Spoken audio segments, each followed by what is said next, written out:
Bapak Ibu yang terkasih, dalam nama Tuhan kita Yesus Kristus, kita akan memulai ibadah kita dalam acara pembekalan pelayan penuh waktu HKBP Distrik 8 DKI Jakarta yang kita laksanakan pada hari ini.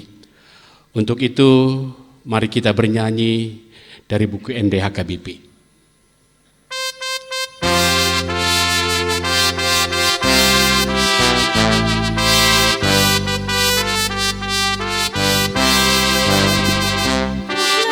Roha dingoluko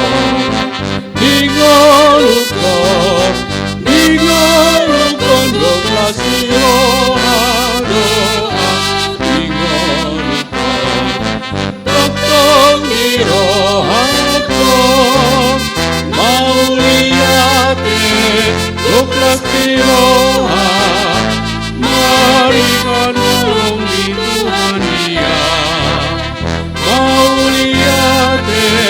doklas liroha maringan wong Maria sukacita di hatiku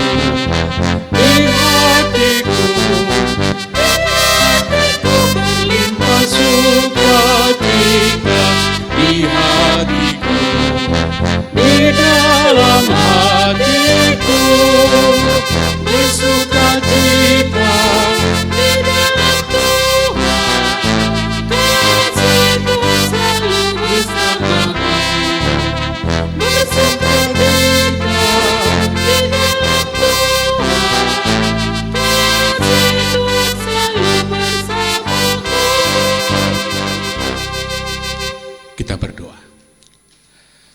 Kembali kami bersyukur padamu Tuhan, atas segala berkat dan perlindungan yang kami rasakan hingga saat ini, di mana Engkau memberikan kepada kami hari yang baru, agar kami boleh memakai hari ini untuk melaksanakan kegiatan-kegiatan, aktivitas-aktivitas yang telah kami rencanakan.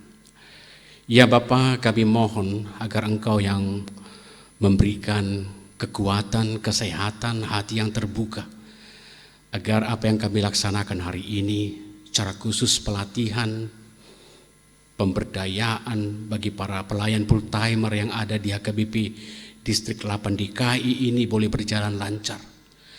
Hal ini adalah hal yang sangat penting dilakukan untuk memperlengkapi para pelayan-pelayan-Mu di tengah-tengah jemaat, agar kami semakin memiliki kemampuan, memiliki keterlibatan dengan anggota jemaat kami yang banyak mengalami tantangan di tengah-tengah kehidupan mereka. Biarlah acara pelatihan ini menjadi berkat bagi gereja-Mu. Pimpinlah semua yang terlibat dalam acara ini, baik panitia, begitu juga dengan para narasumber yang hendak memberikan masukan dan pelatihan kepada kami, agar semua ini sungguh-sungguh menjadi kemuliaan bagi nama Tuhan. Kiranya Engkaulah yang menyertai kami dalam satu hari ini. Begitu juga dengan teman-teman kami, para pelayan yang belum bersama-sama dengan kami. Kau sertai mereka dalam perjalanan agar boleh kami bersama-sama memakai hari ini menjadi hari yang penuh berkat, kebaikan bagi kehidupan kami semua. Terima doa kami Bapa dalam Kristus Yesus Tuhan Juru Selamat kami. Amin.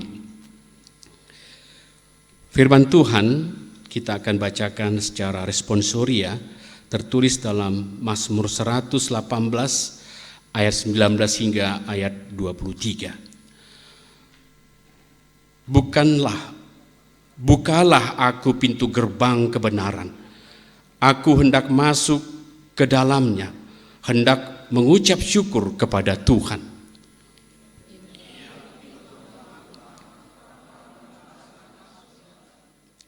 Aku bersyukur kepadamu sebab Engkau telah menjawab aku dan telah menjadi keselamatanku. Itu yang dibuang oleh tukang-tukang bangunan telah menjadi batu penjuru. Hal itu terjadi dari pihak Tuhan, suatu perbuatan ajaib di mata kita. Berbahagialah orang yang mendengar firman Tuhan serta memeliharanya. Amin. Kita bernyanyi.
Anugerah Tuhan kita Yesus Kristus, kasih setia Allah Bapa, kiranya menyertai saudara-saudara.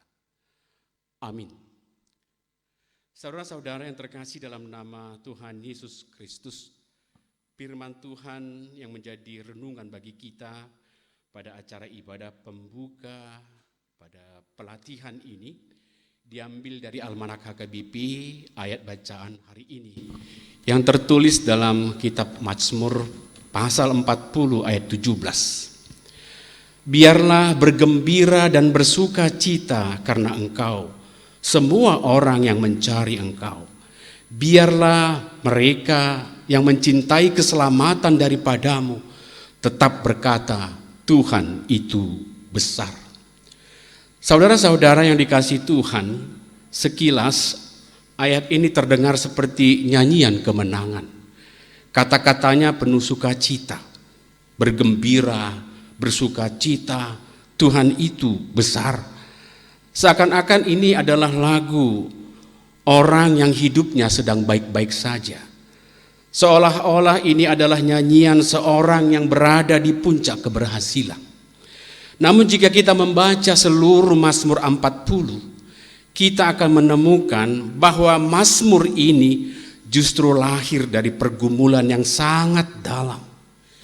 Ini bukan lagu pesta, ini adalah lagu ratapan. Ini adalah doa seseorang yang sedang terhimpit dan tertekan oleh kesalahannya sendiri. Pemazmur berkata dalam ayat 13 di pasal ini, Aku telah terkejar oleh malapetaka yang tidak terbilang banyaknya. Kesalahanku telah menimpa aku sehingga aku tidak sanggup melihat, lebih banyak jumlahnya dari rambut di kepalaku. Hatiku menyerah. Saudara, ini bukan sekedar rasa bersalah biasa. Ini adalah penyesalan yang sangat dalam. Kemungkinan besar pemazmur sedang melihat kembali jejak hidupnya, betapa banyak luka yang telah ia sebabkan.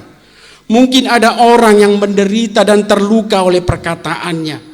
Mungkin ada kehidupan yang dirusak oleh tindakannya. Mungkin ada keputusan-keputusan yang salah yang kini menghancurkan dirinya, membawanya pada rasa malu yang dalam. Saudara-saudara, hari ini di pelatihan ini kita belajar konseling. Kita akan dibekali untuk memahami seseorang. Ada orang yang tersenyum di luar tetapi dalam hatinya dihantui masa lalu. Ada orang yang kelihatannya tenang tetapi setiap malam diburu penyesalan. Ada orang yang tampaknya berhasil tapi sebenarnya jiwanya remuk karena kesalahan yang tidak bisa diperbaiki. Dosa memang seperti itu. Ia tidak hanya melukai orang lain, tapi juga menghancurkan pelakunya. Ia membelenggu hati, ia menggelapkan jiwa. Dosa itu memang mencuri damai sejahtera. Saudara-saudara, pemazmur sadar, ia tidak mampu melepaskan dirinya. Maka dari titik terendah hidupnya ia berseru, Berkenanlah kiranya Tuhan melepaskan aku. Inilah titik balik yang paling penting. Ketika manusia sadar dia tidak sanggup menyelamatkan dirinya sendiri, saat itulah ia mencari Tuhan. Saudara-saudara, Mazmur ini mengajarkan bahwa sukacita sejati bukan lahir dari hidup tanpa masalah. Sukacita itu lahir ketika orang berdosa bertemu dengan Allah yang mengampuninya. Sukacita itu lahir ketika orang berdosa bertemu dengan Allah yang mengampuninya. Itulah sebabnya di tengah ratapan pemazmur berkata, biarlah bergembira dan bersukacita karena Engkau, semua yang mencari Engkau. Pemazmur ini mungkin seorang raja yang memiliki segalanya, dihormati, dipuji. Seharusnya dia sudah bisa bersukacita dengan itu. Tetapi dikatakannya, biarlah bergembira dan bersukacita karena Engkau. Saudara-saudara, selama kita mencari sukacita di luar Tuhan, kita akan kecewa. Tetapi orang yang mencari Tuhan akan menemukan sumber sukacita yang tidak dapat dicuri oleh apapun. Pemazmur berkata, biarlah mereka yang mencintai keselamatan daripadamu tetap berkata, Tuhan itu besar. Mengapa Tuhan disebut besar? Karena dosa manusia besar, tapi kasih karunia Tuhan lebih besar. Karena kesalahan kita banyak, tetapi pengampunan Tuhan lebih banyak. Karena luka masa lalu dalam, tetapi pemulihan Tuhan lebih dalam lagi. Karena kita lemah, tetapi Tuhan kuat. Karena kita jatuh, tetapi Tuhan sanggup mengangkat. Itulah mengapa Tuhan itu besar. Dan bagi orang percaya, kebesaran itu nyata dalam diri Yesus Kristus. Seperti nama minggu kita, Misericordias Domini, Guk asini rohani Jehovah dotanoon. Betapa besarnya kasih Tuhan itu. Karena apa? Karena Tuhan datang bukan bagi orang sempurna. Yesus datang bukan bagi mereka yang layak, tetapi bagi mereka yang sadar dirinya akan hancur. Yesus menanggung hukuman untuk membuka keselamatan bagi semua orang. Gok asini rohani Kristus do tanoon. Karena itulah kita dapat berkata, betapa besar kasihnya, betapa besar pengampunannya, betapa besar kuasanya, betapa besar keselamatannya. Saudara-saudara, kalau jujur, kita semua sesungguhnya tidak layak. Banyak kesalahan, banyak kegagalan di hadapan Tuhan. Kita penuh jejak-jejak dosa. Tetapi kabar baiknya apa? Tuhan menyelamatkan dengan kasih karunia-Nya, bukan karena kelayakan. Tuhan menyelamatkan dengan kasih karunia-Nya, bukan karena kelayakan. Itulah sebabnya kita bisa bersukacita, bukan karena kita hebat, tapi karena Tuhan besar. Bukan karena kita bersih, tetapi karena Tuhan yang menguduskan. Bukan karena kita sempurna, tetapi karena Tuhan yang mengasihi. Tuhan itu besar, Yesus itu besar. Hanya dalam Dia ada kegembiraan, hanya dalam Dia ada sukacita, hanya dalam Dia ada keselamatan. Amin, kita berdoa. Kembali kami bersyukur padamu Tuhan, atas firman yang telah kami dengar. Kuatkan kami dan ajarlah kami untuk mengerti betapa besar kasih-Mu ke tengah-tengah kehidupan kami. Kami orang-orang yang penuh dengan dosa. Jejak-jejak langkah kami penuh dengan kesalahan. Kami terbeban dengan semua apa yang telah kami perbuat. Kami turun ke tempat yang paling rendah. Kami ketakutan dan tidak pernah merasakan sukacita lagi. Kami sadar Tuhan, kami tidak bisa selamat oleh diri kami sendiri. Kami berseru kepadamu, tolonglah kami. Kami memuji memuliakan nama-Mu atas kasih-Mu yang sangat besar. Sehingga kami boleh bersuka cita hanya di dalam-Mu. Kami boleh bergembira hanya di dalam-Mu. Dan kami boleh menerima keselamatan hanya di dalam. Pimpin hidup kami Tuhan, agar kami senantiasa hidup di dalam Kau.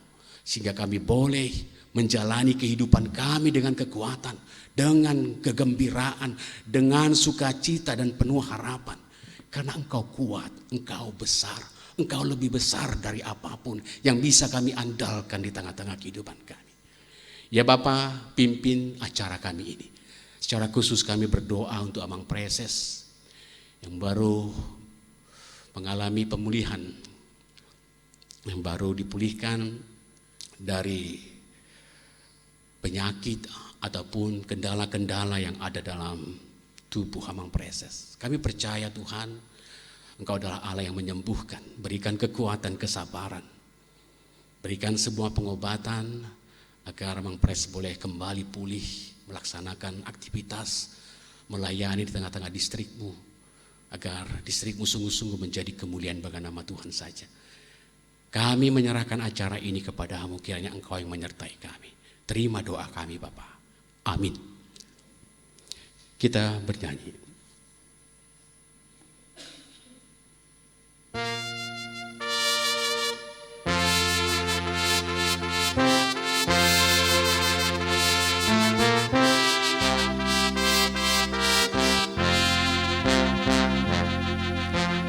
Tanganku kerja baginya, kakiku mengikutnya, mataku memandang Yesus, yang ku puji Dialah. Bagi Yesus semuanya, yang ku puji Dialah. Bagi Yesus semuanya, yang ku puji Dialah.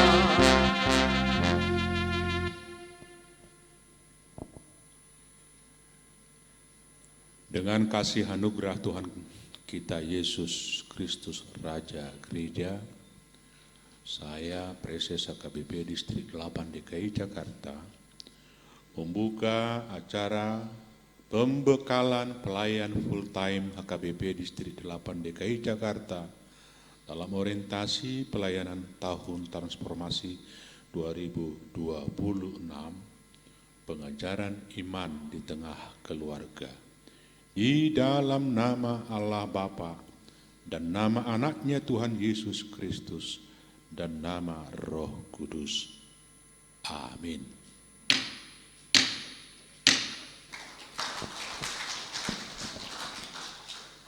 Kita bernyanyi sambil bangkit berdiri.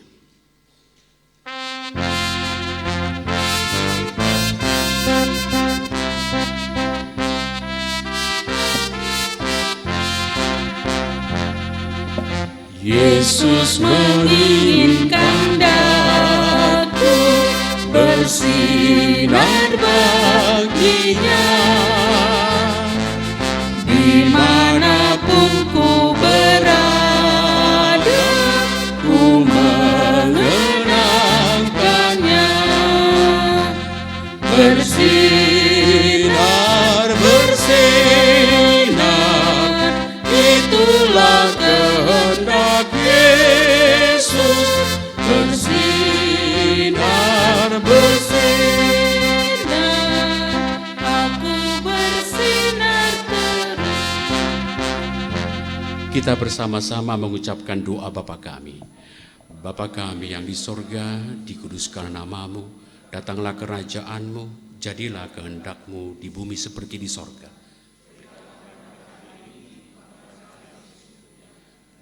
Ampunilah kami akan kesalahan kami, seperti kami juga telah mengampuni orang yang bersalah. Dan janganlah membawa kami, tetapi lepaskanlah kami dari, karena Engkau yang punya kerajaan.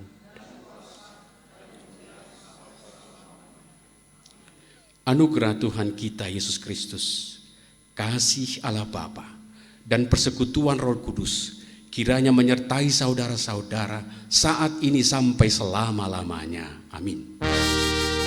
Amin. Amin.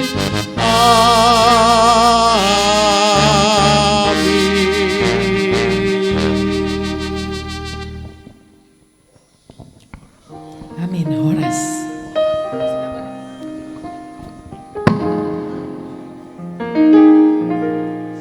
Baik, terima kasih. Kita boleh bersalam-salaman Amang Pendeta bersama dengan Inang Pendeta dan Bible Pro yang hadir. Kita telah mendengarkan firman yang telah disampaikan oleh Amang Pendeta Christopher Pasaribu MTH yang juga merupakan beliau Kabid Marturia Distrik 8 DKI Jakarta. Terima kasih sekali lagi, dan kami juga menyapa sekali lagi kehadiran bagi Amang Pendeta bersama dengan Inang Pendeta dan tentunya Bible Pro yang telah bersama-sama dengan kami di kesempatan pagi menjelang siang hari ini. Dan sekali lagi kami juga mengucapkan terima kasih untuk kehadiran dari Sekdis Distrik 8 DKI Jakarta, Amang Pendeta Zakaria Simanjuntak yang juga hadir bersama dengan kita, dan tentunya kakak yang luar biasa, kakak Bendahara Umum Distrik 8 DKI Jakarta, kakak Sintua Roseli Syahaan. Selamat datang kepada Amang Syahaan, Amang Pendeta Syahaan dari HKBP Pasar Minggu. Tuhan memberkati. Tadi kami belum menyapa Amang bersama dengan Amang Pendeta Saur Sirait hadir di sini. Kami persilahkan Amang dan Inang Pendeta yang mungkin ada di belakang boleh untuk menempati tempat yang masih tersedia di bangku depan. Baiklah, kita akan masuk ke dalam acara berikutnya. Amang dan Inang semuanya, kita akan mendengarkan beberapa kata sambutan. Dan iya, kita berikan tepuk tangan untuk HKBP Pasar Minggu dulu. Amang Pendeta, yes. Iya, selamat datang Amang. Ih, luar biasa Amang hadir. Karena setelah ini kita akan mendengarkan kata sambutan. Terima kasih, Tuhan berkati. Baik, iya, baik. Terima kasih Amang. Ya, kita akan bersama-sama mendengarkan Amang Inang sekalian sambutan dari Ketua Umum Panitia Transformasi HKBP 2026.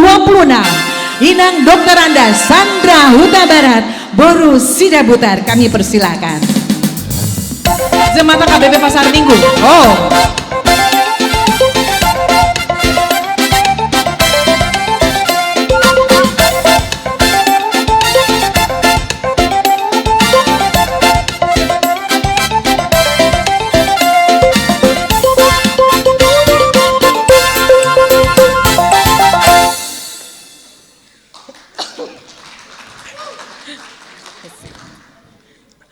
Horas, Shalom Amang Inang.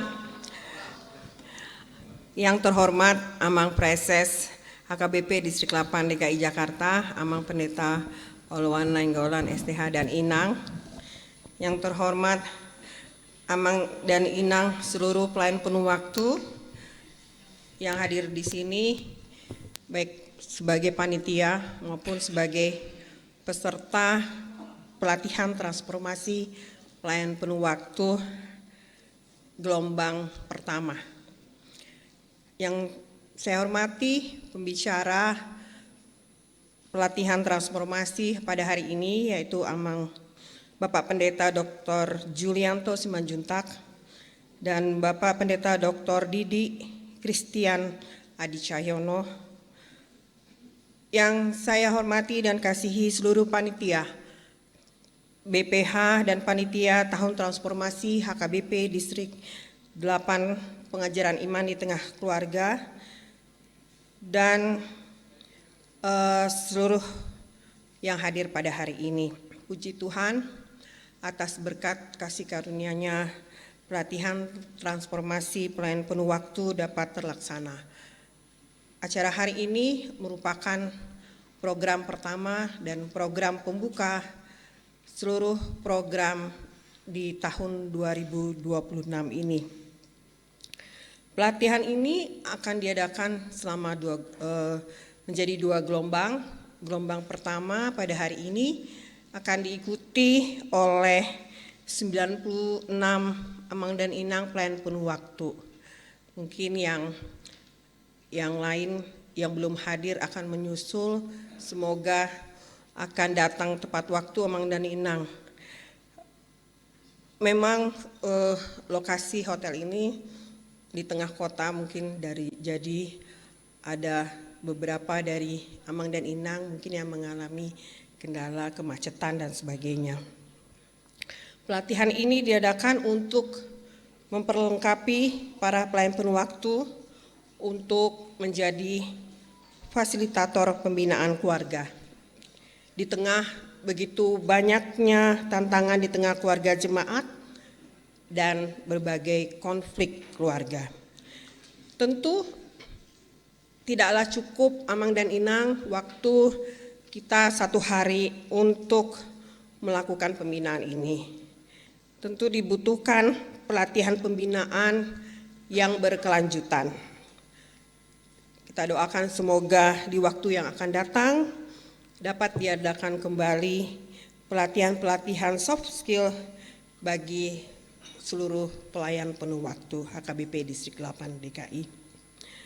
Amang dan inang yang saya kasihi, untuk terlaksana program pelatihan ini, saya atas nama panitia mengucapkan terima kasih yang sebesar-besarnya kepada Amang Preses HKBP Distrik 8, Amang Pendeta Oluwan Nainggolan STH. Semoga Amang semakin sehat, Amang ya. Kepada pembicara kita Bapak Pendeta Dr. Julianto Simanjuntak, kepada pembicara kita Bapak Pendeta Dr. Didi Christian Adi Cahyono, kepada bidang pelatihan pelayan penuh waktu yang dikoordinir oleh Amang Pendeta Ronald Manalu dan seluruh tim, terima kasih Amang dan Inang, dan kepada seluruh Amang dan Inang pelayan penuh waktu, peserta pelatihan gelombang pertama ini yang sudah menyempatkan diri, menyisihkan waktu pelayanannya untuk mengikuti pelatihan pada hari ini. Dan tak lupa juga kepada seluruh panitia yang sudah berjelirlah untuk mempersiapkan pelatihan ini. Terima kasih Amang dan Inang. Tak ada gading yang tak retak, panitia memohon maaf jika ada kekurangan yang terjadi pada hari ini. Akhir kata, kami mengucapkan selamat mengikuti pelatihan transformasi pelayan penuh waktu. Tuhan Yesus memberkati pelayan kita. Horas. Horas. Horas. Horas. Horas. Ya, terima kasih kepada Ketua Umum Panitia Tahun Transformasi 2026 Inang Sandra Sidaputar yang sudah memberikan sambutannya. Tuhan memberkati selalu Inang sebagai ketua dalam membimbing kami di sini semua jemaat di Distrik 8 DKI Jakarta hingga akhir tahun nanti tentunya. Baiklah, kita akan mendengarkan bimbingan dan arahan dari Preses HKBP Distrik 8 DKI Jakarta. Dengan segala hormat kami mempersilahkan kepada Amang Pendeta Oluwan Nainggolan STH untuk menyampaikan bimbingan dan arahannya. Terima kasih.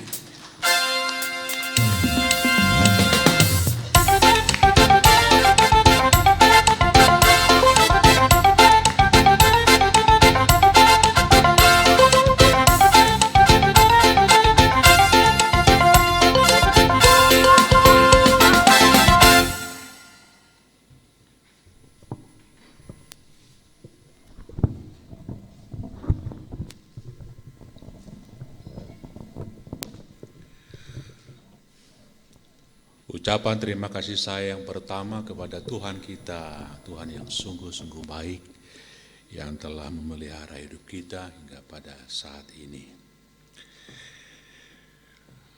Bapak Ibu Saudara yang dikasihi Tuhan,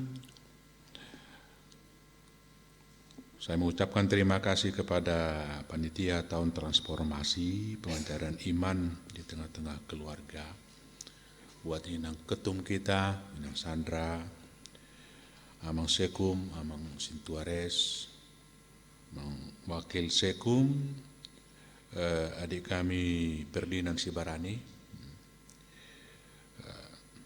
para wakil ketua, ada Amang Sagala di sini, sekaligus penasehat.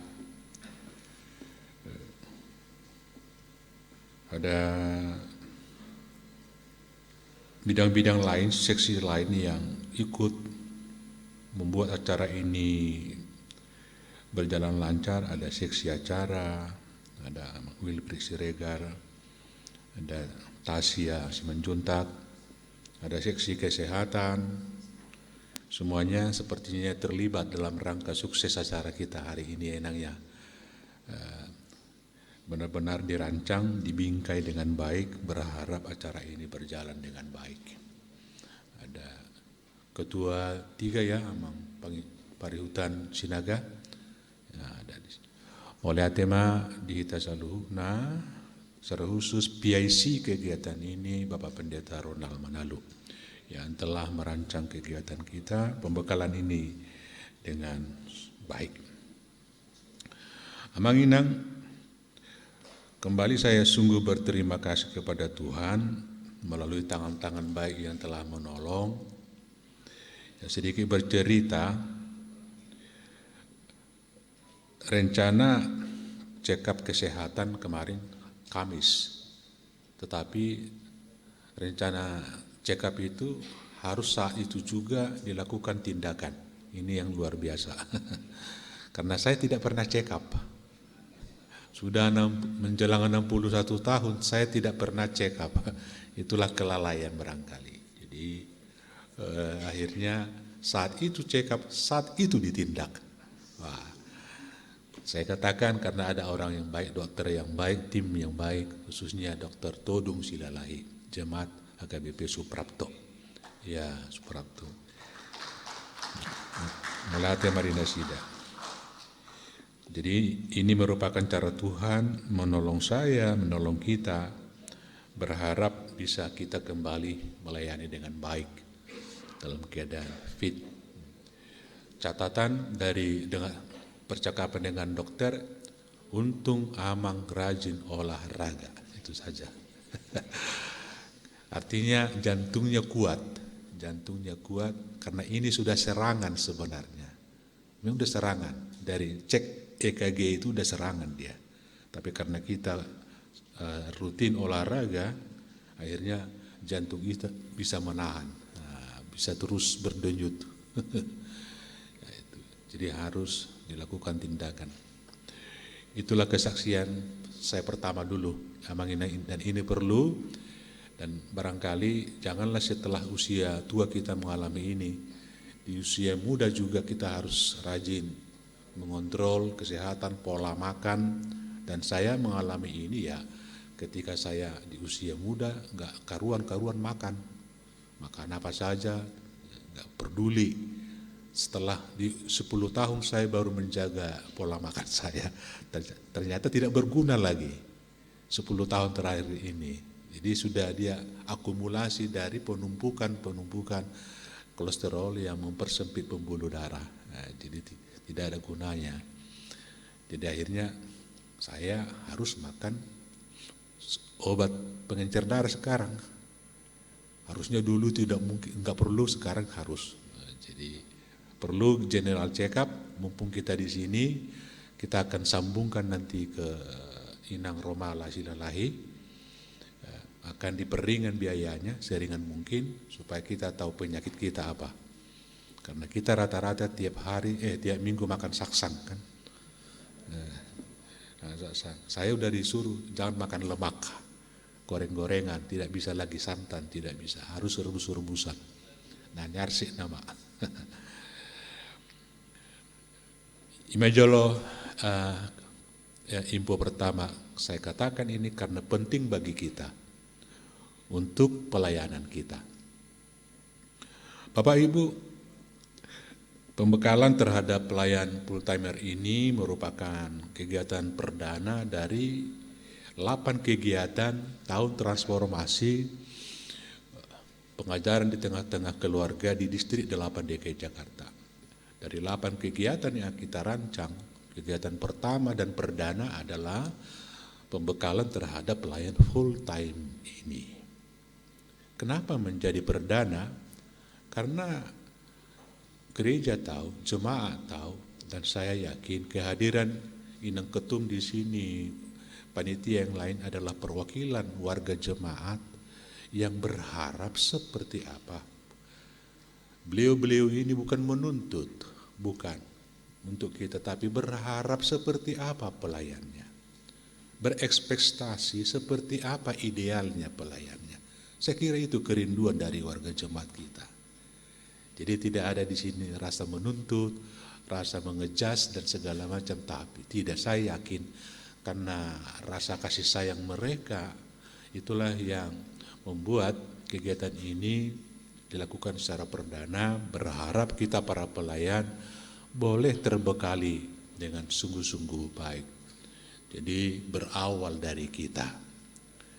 Kalau kita katakanlah baik, kalau kita fix, kalau kita denggan-denggan, saya kira juga jemaat akan senang. Jadi itulah harapannya. Bapak Ibu, terima kasih Pak Julianto ya sudah hadir. Pak Didi belum ya? Didi belum ya? Nah, Pak Julianto yang masih hadir. Moliate rapita saudara. Makasih. Oleh karena itu pembekalan para pelayan ini yang sangat-sangat strategis karena ini menyangkut kepada keseharian kita. Berhadapan dengan konflik, berhadapan dengan permasalahan warga jemaat. Nah, kalau kita punya bekal melalui para narasumber kita, Bapak Julianto, Bapak Didik, akan merupakan penggerak awal. Saya katakan ini hanya merupakan awal. Saya sendiri berharap akan ada pembekalan yang kita butuhkan soft skillnya seperti apa.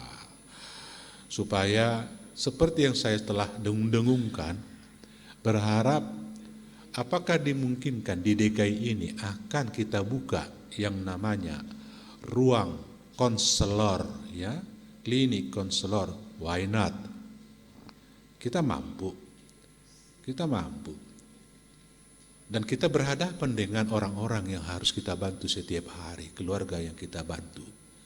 Jadi tolonglah Bapak Ibu, kalau ada di antara kita yang minat, antara pemuda, pelayan yang masih muda, saya sudah berharap kepada Inang Ketum, Inang Sandra, Inang, tolong bantu biaya pembinaannya 2-3 orang. Kalau ada yang berminat untuk mengikuti pendidikan konselor, tolong bantu. Ya, Amang, saya bantu. Begitulah tekad Inang Sandra, saya akan bantu.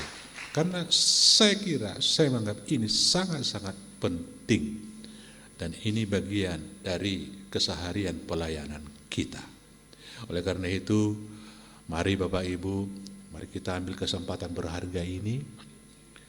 Kita terima dengan serius pembekalan ini, sehingga berharap seperti tadi next kemudian akan ada tindak lanjut program lanjutan, sehingga harapan kita DKI ini, distrik DKI ini tidak kekurangan tools, alat-alat pelayanan yang kita butuhkan untuk kebutuhan warga jemaat yang ada di distrik 8 DKI Jakarta ini. Mulai tema di Aradiota ini adalah untuk kita, kepentingan kita, kepentingan pelayanan kita. Kalau kita punya bekal, tentu kita lebih bisa berimprovisasi dalam pelayanan. Itulah harapan saya. Sekian, selamat mengikuti pembekalan Horas. Horas. Baik, terima kasih kepada Amang Pendeta Oloan Nenggolan STH, Preses AKBP Distrik 8 DKI Jakarta. Tuhan juga memberikan kepulihan yang semakin baik untuk Amang Pendeta di dalam membimbing kami semua, jemaatnya HKBP di Distrik 8 DKI Jakarta ini. tulang tetap menjaga kesehatan bersama dengan Inang Preses yang selalu menemani Amang Preses dalam menjalani tugas-tugasnya. Terima kasih. Baik, Amang Inang Pendeta sekalian yang telah hadir di sini, sekali lagi kami mengucapkan selamat datang. Kita berikan tepukan tangan supaya kita semuanya sukacita. Terima kasih Amang Pendeta, Inang Pendeta, Bibelfro begitu juga hadir bersama kita, diakones dan tentunya juga kepada para calon pendeta. Sekali lagi kami panitia mengucapkan terima kasih untuk kehadirannya dalam acara pelatihan transformasi pelayan penuh waktu pada kesempatan hari ini. Kita akan masuk dalam acara berikutnya. Kita akan mendengarkan persepsi yang akan dibawakan oleh tim dari pelatihan transformasi pelayan penuh waktu. Ada empat orang dalam tim tersebut yang dikoordinir oleh Amang Pendeta Ronald Manalo MTH yang saat ini ada di depan kita. Namun sebelumnya dengan segala hormat tentunya saya terlebih dahulu mengundang kepada kakak yang cantik yang luar biasa, Kakak Retri Maya Sihombing Boru Sinaga, SPD MSI. Kami mengundang kakak di sini, biarlah nanti kakak yang memanggil tim kakak bersama dengan koordinator, karena terdengarnya pada acara persepsi kita ini, kakak juga akan membawa satu semangat motivasi kepada semua yang hadir sebelum kakak memperkenalkan dan memanggil semua timnya. Kita berikan tepukan tangan Bapak dan Ibu Amang Pendeta sekalian, Inang Bibelfro, Inang Diakones dan para calon pendeta. Persilahkan kakak. Shalom. Ini saya lihat Amang Inang kok kayak sendu ya. Di luar padahal panas ya, gak mendung kan? Oke, terima kasih Inang yang cantik, Inang Tasya. Tapi sebelumnya saya gak mau sendiri berdiri di sini. Saya ini ada timnya di bawah koordinasi Amang Ronald Manalu. Yang mana sih Amang Ronald ini? Majulah Amang. Lalu ada Amang Yohanes Silitonga. Ya, Amang Johannes Litonga maju juga di sini. Ada satu lagi sebenarnya, Amang Riko Butar-Butar. Tapi dia nanti ya Amang ya, siang ya, sebentar lagi. Nah inilah kami semua yang ada di sini berempat. Saya cantik sendiri dikelilingi oleh Amang yang sangat luar biasa.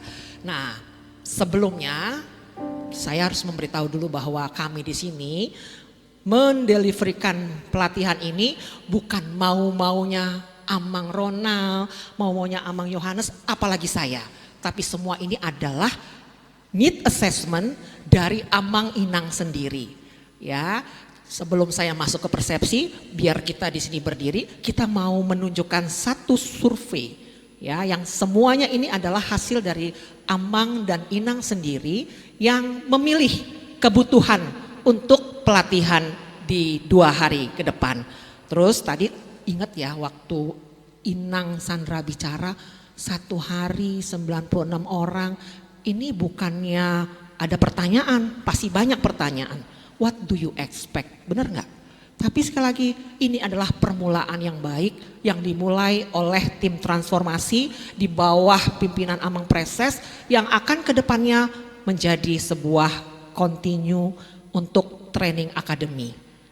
Benar nggak Amang Preses dan Inang Sandra?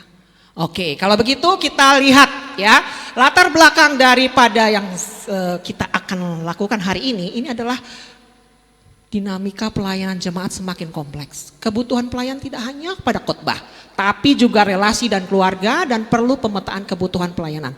Saya mau cepet-cepet aja karena saya cuma dikasih waktu cuman 40 menit nggak nyampe 1 jam pun. Oke, tujuan survei mengidentifikasikan kebutuhan pelatihan pelayan, mengetahui tantangan dalam pelayanan jemaat dan menjadi dasar penyusunan program pelatihan. Lanjut, terus. Nah ini dia, profil responden kita sebenarnya ada 186. Yang mengisi 161 orang, sisanya adalah pimpinan yang nggak mengisi. Tapi semua peserta sudah komplit di sini.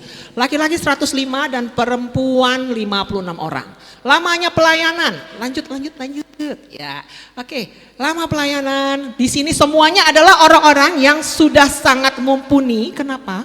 Karena lebih dari 20 tahun 56,5%. Luar biasa. Saya dan tim sini dikelilingi oleh duta-duta kerajaan Allah yang luar biasa, para pendeta, kepanjangan tangan Tuhan yang kami juga sangat hormati luar biasa. Oke ya, jadi yang di bawah 10 tahun hanya 12,4%. Lanjut Amang. Oke, prioritas kebutuhan, ini ada pilihan. Ada pertama adalah konseling pelayanan keluarga 39,1%, lalu ada pelayanan generasi muda 22,4%, tiga adalah penanganan konflik 19,3%, kepemimpinan 9,9%, dan khotbah 9,3%. Karena sekarang ada tahun transformasi dan pelayanan keluarga tema dari HKBP, maka kita memilih pertama adalah konseling pelayanan keluarga 39,1% yang dipilih oleh Amang Inang sendiri.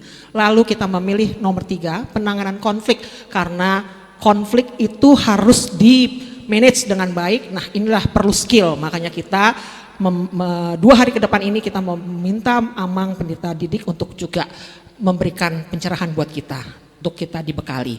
Lanjut. Oke, kebiasaan belajar. Semuanya sangat rutin membaca, tapi ada 1,8% yang tidak membaca. Tapi ada lagi 34,8 yang kadang-kadang, ini pasti setelah pelatihan ini semua akan menjadi 100% belajar. Oke, lanjut. Kebutuhan pelatihan luar biasa. Ini kita semua loh, ini yang diminta oleh kita semua Amang Inang di sini ya. 98,1 menyatakan bahwa sangat membutuhkan pelatihan. Makanya tim transformasi di bawah Inang Sandra melakukan ini. Pelatihan untuk kita semua yang dibutuhkan oleh Amang dan Inang. Oke, lanjut. Ya, pengalaman dalam melayani, sadar 88,8 mempengaruhi pelayanan ya. Apakah Amang Inang mempunyai pengalaman yang selalu dapat mempengaruhi cara pandang kita terhadap seseorang dan suatu objek? Semua bilang bahwa 88,8% itu sangat mempengaruhi daripada pelayanan itu sendiri. Lanjut. Oke, pengalaman ya, ini ada lagi bahwa pernah mengalami kasus jemaat, apakah bagai permasalahan itu sudah dapat ada problem solvernya. 88,2% juga pun pernah menangani kasus jemaat itu sendiri. Lanjut lagi ya, tantangan pelayanan 28,6% kasus belum terselesaikan. Sekali lagi kalau kita bicara persentase di atas 10% itu berarti harus ada sesuatu ya, karena itu sudah besar dengan berapa juta jemaat yang ada di distrik 8. Ada karena apa? Ada gap antara pengalaman dan keberhasilannya. Lanjut. Oke, tantangan pelayanan 87% merasa terbeban karena Amang dan Inang walaupun representatif dari duta kerajaan Allah cuman manusia biasa juga ya, makanya perlu sekali dilengkapi ya, karena beban pelayanan itu sangat-sangat membuat kita juga jadi problem solver itu harus juga diselesaikan. Oke. Lanjut ya, 72% konflik keluarga indikator keberhasilan. Amang Inang sependapat dengan setuju bahwa setiap penyelesaian konflik di tengah keluarga sebagai salah satu komponen penilaian keberhasilan dalam memimpin jemaat. Lanjut. Oke, setuju adanya pembinaan pelatihan secara rutin, 88,2%. Semua menginginkan lanjut, ada kontinuitas pelatihan. Pelatihan itu memang harus selalu dibekali secara berkala. Maka secara berkala itu akan menjadi pendeta-pendeta yang luar biasa dan sangat profesional. Memang harus diadakan. Oke, lanjut. 72% setuju dilakukan bersama pasangan, karena ini masuk pertanyaannya apakah pembinaan seperti ini sebaiknya diikuti bersama pasangan. Misalkan perlu diadakan retreat bersama pasangan. 75,2% setuju dilakukan bersama pasangan. Amang Prestes, Inang Sandra 75,2% loh kepengen bersama pasangannya. Ya, dan yang terakhir adalah mintanya 2 hari Amang Inang, gak mau sehari nih. Tuh ya, 62,7% memilih 2 hari pelatihan.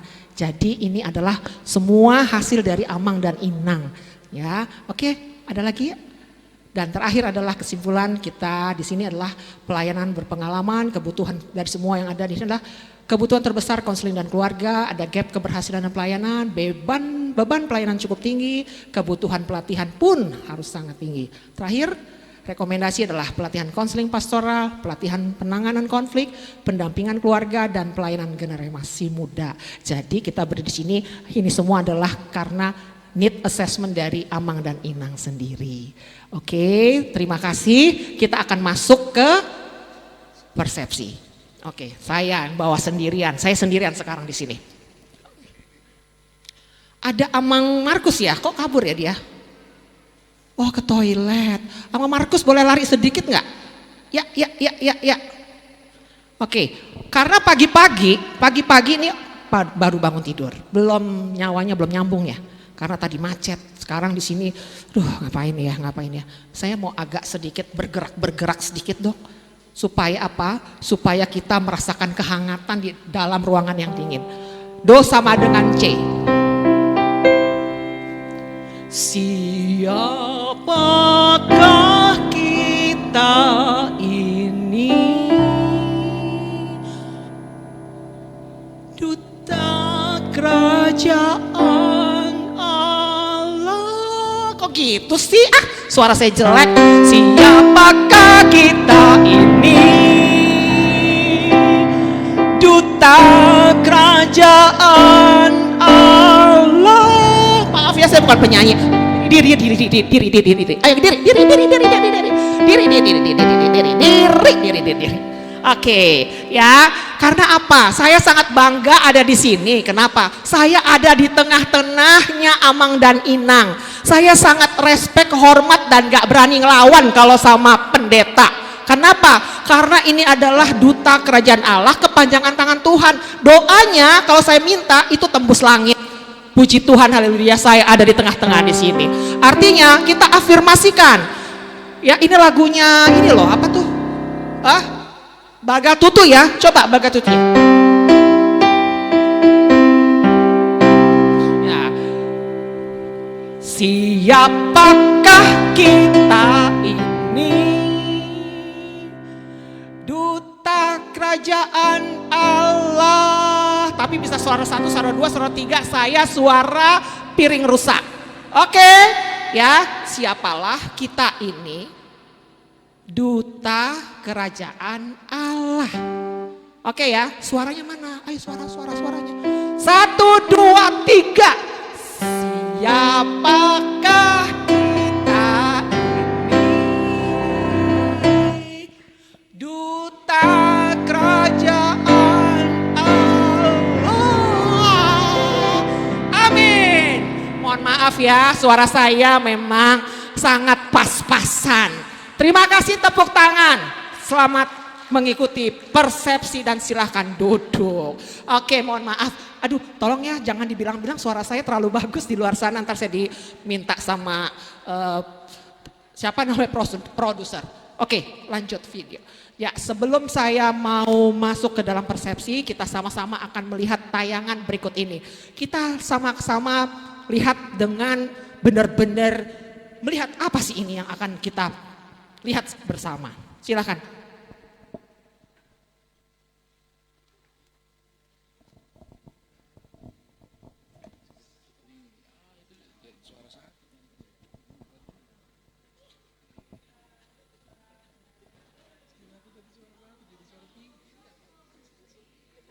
Suaranya nggak ada. Dari ulang lagi dong. Dari ulang lagi.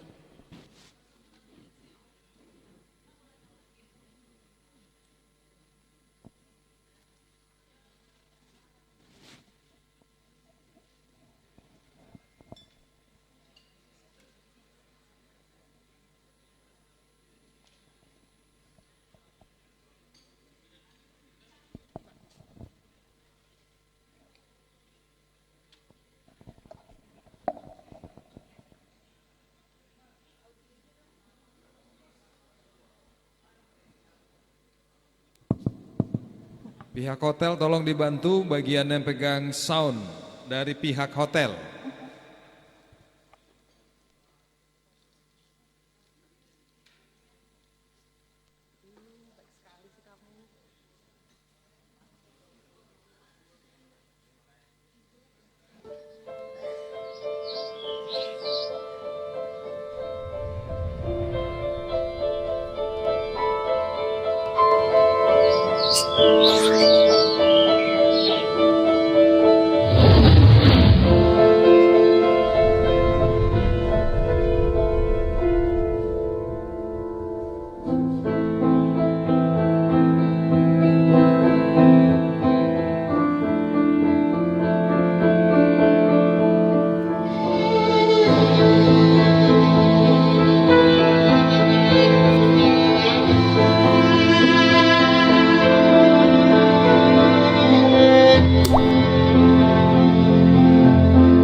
Aduh, habisnya langsung selesai. Lampunya tolong dihidupkan. Ya, yang tadi Anda lihat Amang Inang, tayangan ini disimpan dulu. Ya, disimpan dulu. Apa sih ini sebenarnya tayangan yang tadi diperlihatkan lewat film. Tapi sebelumnya saya mau memperkenalkan diri dulu ya. Sebagai yang membawakan persepsi di sini. Nama saya Retri Maya Sihombing Boru Sinaga. Saya punya 2 putra dan putri, tapi udah menikah. Saya masih kelihatan masih 35 tahun, ya kan? Ya, tepuk tangan dong buat saya. GR boleh dong daripada minder. Oke, kayaknya sudah selesai sampai di sini. Nanti besok-besok kalau Amang Inang mau manggil saya boleh ya gerejanya. Saya mau membantu. Gak dibayar gak apa-apa supaya membantu Inang Sandra dan Amang Preses supaya oke. Karena sekali lagi ini cuman sebentar soalnya. Padahal persepsi itu saya punya waktu kalau di pelatihan itu bisa sampai 3 jam sendiri. Oke, lanjut. Kita langsung masuk ke persepsinya, ke PPT-nya. Oke, udah jangan kelamaan. PPT-nya, oke. PPT-nya. Nah, oke. Sekarang saya mau kita melihat di sini. Ini sebenarnya gambar apa ya? Ya, saya bisa dibantu Amang Inang untuk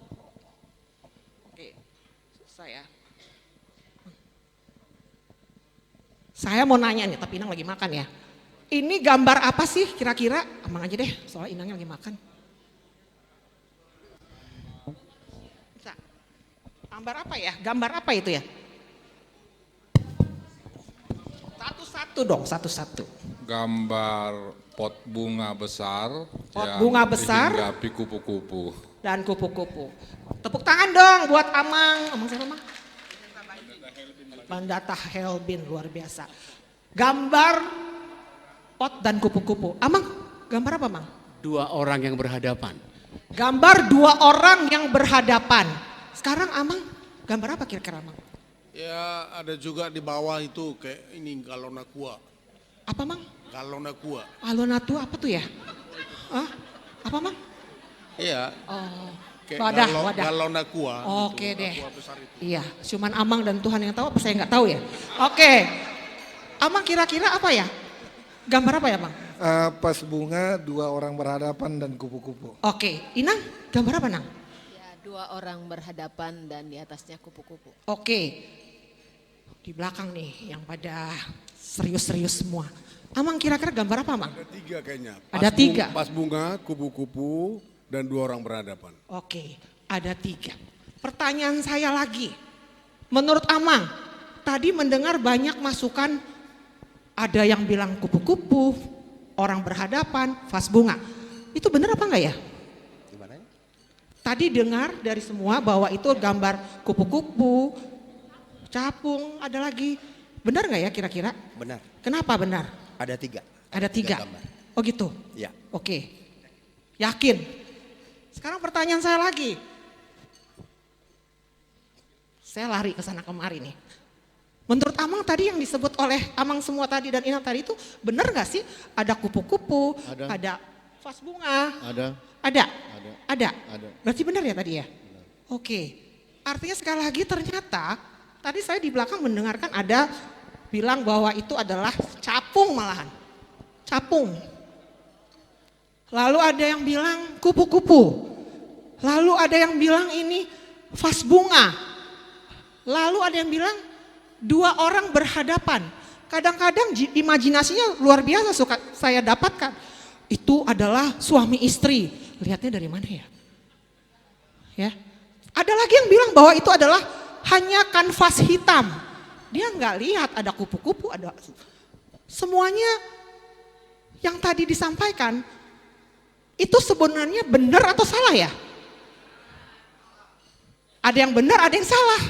Begitu ya? Tapi pernyataannya emang benar ya ada kupu-kupu. Tapi emang benar juga ada capung. Emang benar juga ada cuman ya itu cuman gambar hitam aja. Cuman ada polesan-polesan putih. Lalu ada juga kanvasnya. Artinya sekali lagi itulah yang kita kadang-kadang selalu melihat sesuatu objek itu dari kita punya interpretasi. Ya, dan nggak ada yang salah di sini. Kenapa saya bilang gak ada yang salah di sini? Ya karena itu rangsangan, ini rangsangan loh. Bukan apa yang kita lihat, bukan apa yang kita dengar. Tapi rangsangan yang diolah sama kita sendiri. Di otak kita ini ada dua bagian katanya. Ada neokortex, ada amigdala. Nah rangsangin itu diproses langsung sampai ke kita lewat background di belakang kita. Makanya kalau backgroundnya suka tanaman, dia akan lihat. Itu kupu-kupu, itu burung, itu capung. Tapi kalau ada orang yang bagiannya backgroundnya construction, oh itu adalah vas bunga, itu adalah pilar, itu adalah gambar-gambar yang yang eksotik katanya. Tapi kalau yang backgroundnya adalah seorang puitis, oh itu suami istri yang sangat romantis. Nggak ada yang salah di sini ternyata. Artinya sekali lagi, kenapa kita harus membahas ini di awal? Karena dari hal yang kita harus lakukan, itu dimulai dari kita. Untuk kita bisa membuat perilaku kita itu kesananya benar, karena ada sesuatu di awal yang kita harus jelaskan dan harus benar. Itulah yang dinamakan dengan persepsi. Sampai di sini ada yang mau ditanyakan? Kalau tidak kita lanjut, saya ngejar waktu, lari. Oke, next. Lanjut aja. Oke, lanjut aja. Oke. Nah, yang tadi disampaikan, yang tadi saya tanya, itu semuanya based on pengalaman. Ya, makanya terbentuklah ada bilang kupu-kupu, ada bilang itu adalah vas bunga dan sebagainya. Nah, itu dimulai dari faktor yang mempengaruhi kita. Ya, kalau kita ibaratnya gini, pernah dengar cerita seekor serigala yang hidup di komunitas monyet. Bayangin nggak? Kalau serigala di komunitas monyet, maka serigala itu akan berperilaku seperti monyet. Tapi sekali lagi, kenapa ada pelatihan? Pelatihan itu sebenarnya lingkaran terdalamnya adalah karakter. Karakter tuh nggak bisa dirubah karena Tuhan sudah bilang kita segambar dengan penciptanya. Di luar itu behavior, di luarnya lagi attitude, di luarnya lagi habit. Nah itulah kadang-kadang di mana kita dibesarkan itu yang membentuk kita. Dari situlah kadang-kadang persepsi-persepsi yang salah menurut orang lain tapi nggak ada yang salah menurut kita, itu yang akan menjadikan kita berperilaku dan kita melihat seseorang itu jadi salah. Padahal sebenarnya kalau kita tahu background ini bahwa seseorang itu atau kita pun juga ada background internal, ada background eksternal. Kalau kondisi fisik, contohnya, kalau kondisi fisik, kalau orang sakit, kita melihat sesuatu, melihat makanan enak, yang lagi sakit ya, makanan enak sekalipun, enak gak? Pasti akan dia bilang, itu makanan gak enak. Padahal semuanya ada. Tapi kondisi fisik sehat, kalau melihat makanan nasi sama kecap, itu enak nggak? Dari situ aja, dari kesehatan aja bisa membuat sesuatu persepsi yang berbeda. Ya, contohnya lagi, kebutuhan seorang yang haus akan skill ya, menambah skill. Mau dikasih sesuatu, mau dikomplain sesuatu, mau dikasih masukan sesuatu, itu adalah haus dia akan terima. Tapi kalau kebutuhannya dia adalah seorang, saya adalah leader, saya adalah ketua, saya adalah tidak bisa dibantah, itu mendapatkan masukan akan marah, ya. Tapi maksudnya kita di sini, kita kalau juga berhadapan dengan orang seperti itu, sadar diri juga bahwa apa yang kita hadapi ada nih faktor-faktor yang mempengaruhi kenapa dia melakukan atau berpersepsi seperti itu. Profesi, contohnya saya kebetulan hampir separuh umur saya di dunia airline, ya. Jadi saya awal cikal bakal sebelum jadi trainer ini adalah saya seorang pramugari dan saya kepala sekolah di Garuda Indonesia. Kalau profesi, pilot melihat awan tebal itu tanda bahaya, dia akan segera mungkin menghindari. Tapi kalau seorang profesi dia seniman, dia akan melihat apa? Melihat itu karya yang indah, awan yang sangat tebal itu makin bagus menurut dia. Jadi kalau kita bicara pun juga harus hati-hati pada saat kita lagi berhadapan dengan jemaat yang profesinya berbeda-beda. Jangan stereotype di kepala kita bahwa orang itu sama kita. Ini akan membuat juga jadi hal-hal yang lain, nanti konflik resolution akan menjelaskan, ya. Lalu kepribadian optimis dan kepribadian pesimis beda. Kalau optimis itu selalu melihat peluang di suatu tempat, di tempat terpencil pun ada peluang. Kalau pesimis, dia sudah jadi leader sekalipun, dia sudah menjadi pendeta resort sekalipun, itu selalu melihatnya dari negatif terus. Tapi jangan disalahin juga, mungkin backgroundnya pada saat itu dia mungkin latar belakang banyak hal-hal traumatik yang nanti juga akan disampaikan oleh Amang Julianto, ya, biar supaya semuanya clear di sini. Lalu apa? Pengalaman, ya sudah pasti Amang di sini semua pengalaman semua, ya. Kadang-kadang orang yang berpengalaman kadang-kadang merasa udah paling pengalaman, jadi kadang-kadang dikasih sesuatu hal yang mendapatkan masukan, merasa udah paling, itu pengalaman terus, ya. Contohnya banyak di situ, tapi sekali lagi, ya ini yang harus kita minimalisasi untuk supaya jangan seperti itu. Kenapa persepsi di awal? Lalu faktor eksternal, ini saya mau cepet-cepet aja ya. Ukuran, kalau ngelihat ukuran, ya, contohnya apa sih? Anjing kecil, anjing besar. Kalau anjing kecil, menurut kita apa? Anjingnya baik ya. Gampang kita deketin, pasti dia tidak menggigit. Tapi kalau anjing besar itu pasti galak. Maka perilaku kita pada saat dua orang melihat anjing kecil dan anjing besar itu akan berbeda. Ya, dia akan datangi. Kalau baik dia akan elus-elus, tapi kalau besar dia takut. Nah, pada saat kita juga menghadapi jemaat kita, kalau kita sudah melihat dari sisi itu bisa banyak sekali nanti konflik-konflik yang terjadi. Ya. Artinya apa? Perilaku itulah yang akan membuat kita itu salah treatment, salah berkomunikasi.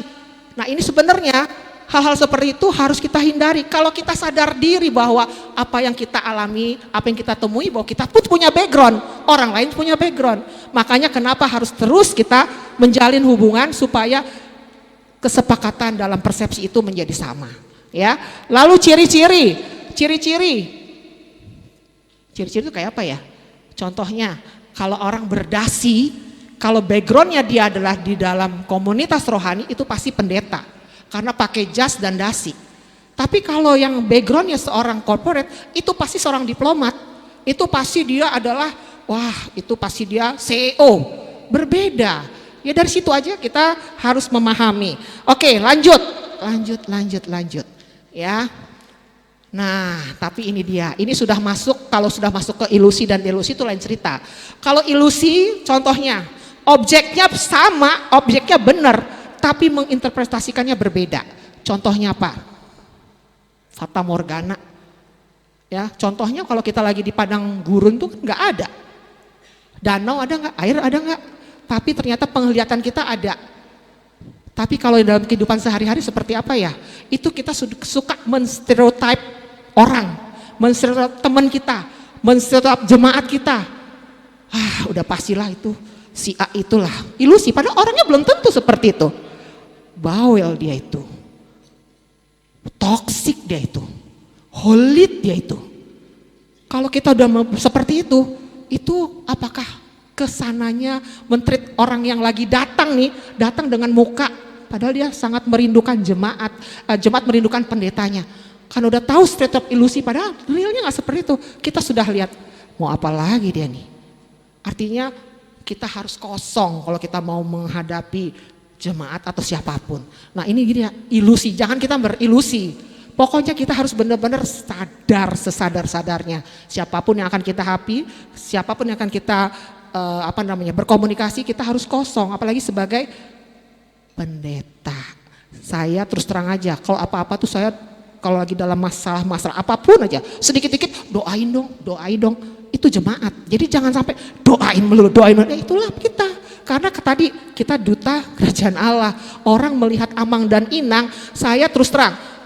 Kalau melihat pendeta itu buat saya pribadi ya, mau itu pendeta ibaratnya orang udah berilusi, itu saya nggak berani, saya diem aja. Kenapa? Saya takut karena Amang Inang itu udah langsung Tuhan tasbihkan, langsung loh. Jadi kalau salah saya cuma berdoa supaya jangan sampai pendeta kita tuh melakukan keputusan yang salah. Udah itu aja, tapi nggak berani bantah karena nanti urusan saya sama yang di atas. Itu loh jemaat sebagian besar seperti itu. Jadi Amang dan Inang juga harus tahu, apalagi yang dihadapi jemaat seperti saya, sama seperti saya. Apalagi kalau melihat siapapun deh, kalau udah pendeta, kalau saya nih pribadi, yang saya nggak mau deket-deket sama pendeta, takut gitu loh. Takut apa? Dia bisa ngeliat saya tuh batinnya tuh. Wah dosa nih, wah ini deh. Itu kadang-kadang jemaat seperti itu. Nah itu jangan kita berilusi juga terhadap jemaat yang lain. Kalau ada orang seperti itu, kosong kita, bahwa kita emang harus menjadi pendeta yang luar biasa. Nah sekali lagi, delusi. Delusi itu apa ya? Kesalahan mempersepsikan diri. Kesalahan mempersepsikan diri. Contohnya apa ya? Yang sangat sehari-hari. Ini objeknya salah. Tapi dia membuat mempersepsikan bahwa itu benar. Saya adalah Nyi Roro Jongrang, kata gitu kan. Saya adalah, kan ada jemaat-jemaat kita seperti itu. Jadi hati-hati ya. Jadi dia mempersepsikan orang dirinya itu bukan dirinya. Padahal dia adalah saya. Tapi saya mempersepsikan diri saya adalah saya adalah orang yang hebat, kan banyak seperti itu. Nah orang-orang seperti itu jemaat itu pasti banyak ya. Kalau kayak gitu jangan kita menjudgment. Kenapa kita jangan menjudgment? Itu memang sudah masuk ke kategorial, bukan di lingkungan pelatihan lagi, tapi di lingkungan psikolog yang harus mentreat dia supaya dia mentalitinya menjadi sehat. Benar nggak Amang? Ya, yang lebih mengerikan lagi halusinasi. Ya, halusinasi itu objeknya ada tapi di-create. Tadi aku dengar loh suara-suara. Itu tahu nggak? Menghayal gitu loh. Tadi tahu nggak jemaat itu sebenarnya, dia tuh tadi datang ke sini padahal dia datang as a jemaat, tapi kita menghalusinasi. Dia itu banyak sekali hal-hal yang dia inginkan tapi nggak sesuai. Dalam arti kata dia meminta tolong sama kita tapi kita sudah menjudgment dia. Ya itu artinya sekali lagi 3 hal, delusi, ilusi, dan halusinasi itu bukan ranahnya kita. Tapi itulah yang akan Amang dan Inang temuin di sana yang realnya jemaat kita. Ya, paham gak ya sampai di sini Amang Inang? Paham ya? Jadi hati-hatilah kita pada saat kita melihat segala sesuatu yang menurut Amang Inang berkaca atau bercermin dari sudut pandang kita. Kalau kita menghadapi jemaat, hati-hati karena kita pun juga punya sudut pandang. Dia pun punya sudut pandang. Bagaimana caranya menjembataninya? Cari terus. Dia seperti apa orang ini? Apa backgroundnya? Apa yang dihadapi dalam keluarganya? Apapun itu bentuknya. Jangan langsung kita menjudgment orang pada saat apalagi jemaat. Dan hati-hati loh, Pendeta itu benar-benar kalau jemaat kayak saya, ini nih pendeta baik aja, bagus aja, itu diomongin. Gimana pendeta itu melakukan sesuatu hal yang tanda kutip, itu ramenya nanti sampai ke Amang Preses. Langsung dengar, pendeta itu tahu nggak? Padahal kita sendiri si jemaat mestinya sadar kalau kita punya background ini. Iya kan, pendeta itu adalah manusia biasa juga. Tapi kita yang namanya pendeta itu seperti kalau saya mengajarkan me a customer and my customer. Kalau customer itu never wrong. Tapi kalau service provider itu boleh-boleh salah gitu loh. Ya kalau customer kan is a king, is a baby. Jadi kalau jadi Amang dan Inang itu gak boleh salah di depan jemaat. Percaya deh sama saya. Walaupun kita juga manusia biasa. Makanya nanti Amang Julianto akan menjelaskan bahwa hamba Tuhan yang seperti apa kita ini juga butuh. Ya Mang ya? Nanti ya, bukan saya. Oke, terakhir. Karena ini waktunya udah lebih ya. Oke, lanjut terakhir. Apa ya? Film ya? Enggak. Oke, artinya sekali lagi gapnya adalah mengatasi persepsi, selalu siaga dan sadar akan adanya kemungkinan, kesalahan atau perbedaan persepsi. Komunikasi atau dialog secara intensif dan harus ada tolak ukur yang menjadi pegangan dalam menerapkan sesuatu. Jangan kita contoh pakar-pakar yang ada di televisi. Orang pintar itu sebenarnya mensimplify masalah, bukan bikin jadi pelik masalahnya. Ya kita sekolah, kita jadi profesor, kita jadi apa? Sebenarnya untuk meminimalisasi dan membuat suatu masalah itu jadi simpel. Tapi kalau ada seorang pinter yang ngomongnya ngejelimet dan sampai akhirnya kayak benang kusut, itu jangan seperti itu. Karena itu akan bikin jemaat kita juga jadi pusing kepalanya. Oke, next. Nah ini yang terakhir, kita tonton lagi filmnya.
Oke, tepuk tangan buat kita semua. Artinya sekali lagi, kalau kita sudah satu persepsi, maka yang ada adalah kesepahaman, kesehatian, dan satu rasa.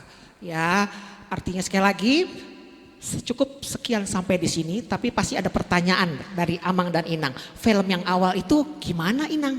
Itulah persepsi, silahkan berinterpretasi sendiri. Terima kasih, tepuk tangan dong buat saya.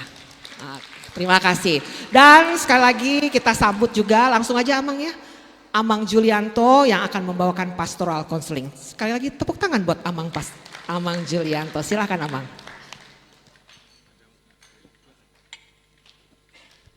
Inang Maya jangan pergi dulu, saya mau tes persepsinya. Benar enggak? Coba siapa yang merasa Inang Maya ini orang Batak, angkat tangan. Siapa yang merasa satu, yang merasa Inang Maya ini bukan orang Batak? Tuh yang angkat tangan cuma 30. Jadi yang benar Inang Maya adalah orang suku apa? Saya orang Surabaya. Suami saya orang Batak. Marganya si Hombing. Saya dibuat Boru Sinaga, tapi jangan salah sama saya. Mau ngomongin adat, ayo. Saya lebih dari orang Batak. Saya mau kasih tahu, karena Inang Maya tadi tantang, undang dia ke gereja saudara-saudara. Dia membicaranya bagus sekali kan. Yang pertama nanti ngundang lembaga saya, mau minta dia ngisi di staf saya nanti. Datang Inang ya. Saya di mana? Di sini ya.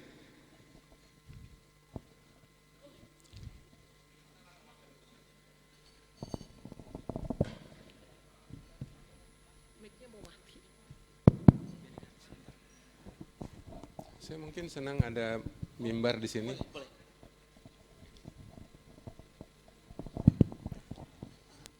Horas sama Inang, khususnya Mang Preses, terima kasih ya Mang Oloan dan juga semua panitia yang mengundang, satu kehormatan. Ya memang sejak diundang Amang Opoe Porus Januari tahun lalu, saya diberi kesempatan oleh beberapa distrik untuk memberi pembekalan para pendeta dari distrik Medan Nias, distrik Medan Aceh, kemudian ke Sibolga Nias, ke Borneo, Deboskap. Nah kali ini saya diberi kesempatan di distrik DKI Jakarta.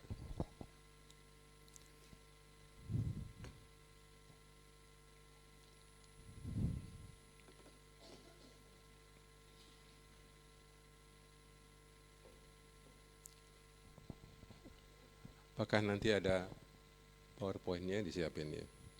Saya akan menyampaikan tema hamba Tuhan yang utuh, bagaimana menggembalakan diri sebelum menggembalakan orang lain. Oke. Ada pointer juga atau saya dibantu? Oke, ada. Saya tumbuh besar di HKBP Tanjung Balai. Waktu saya kecil, saya dibesarkan orang tua yang hampir tidak pernah ke gereja.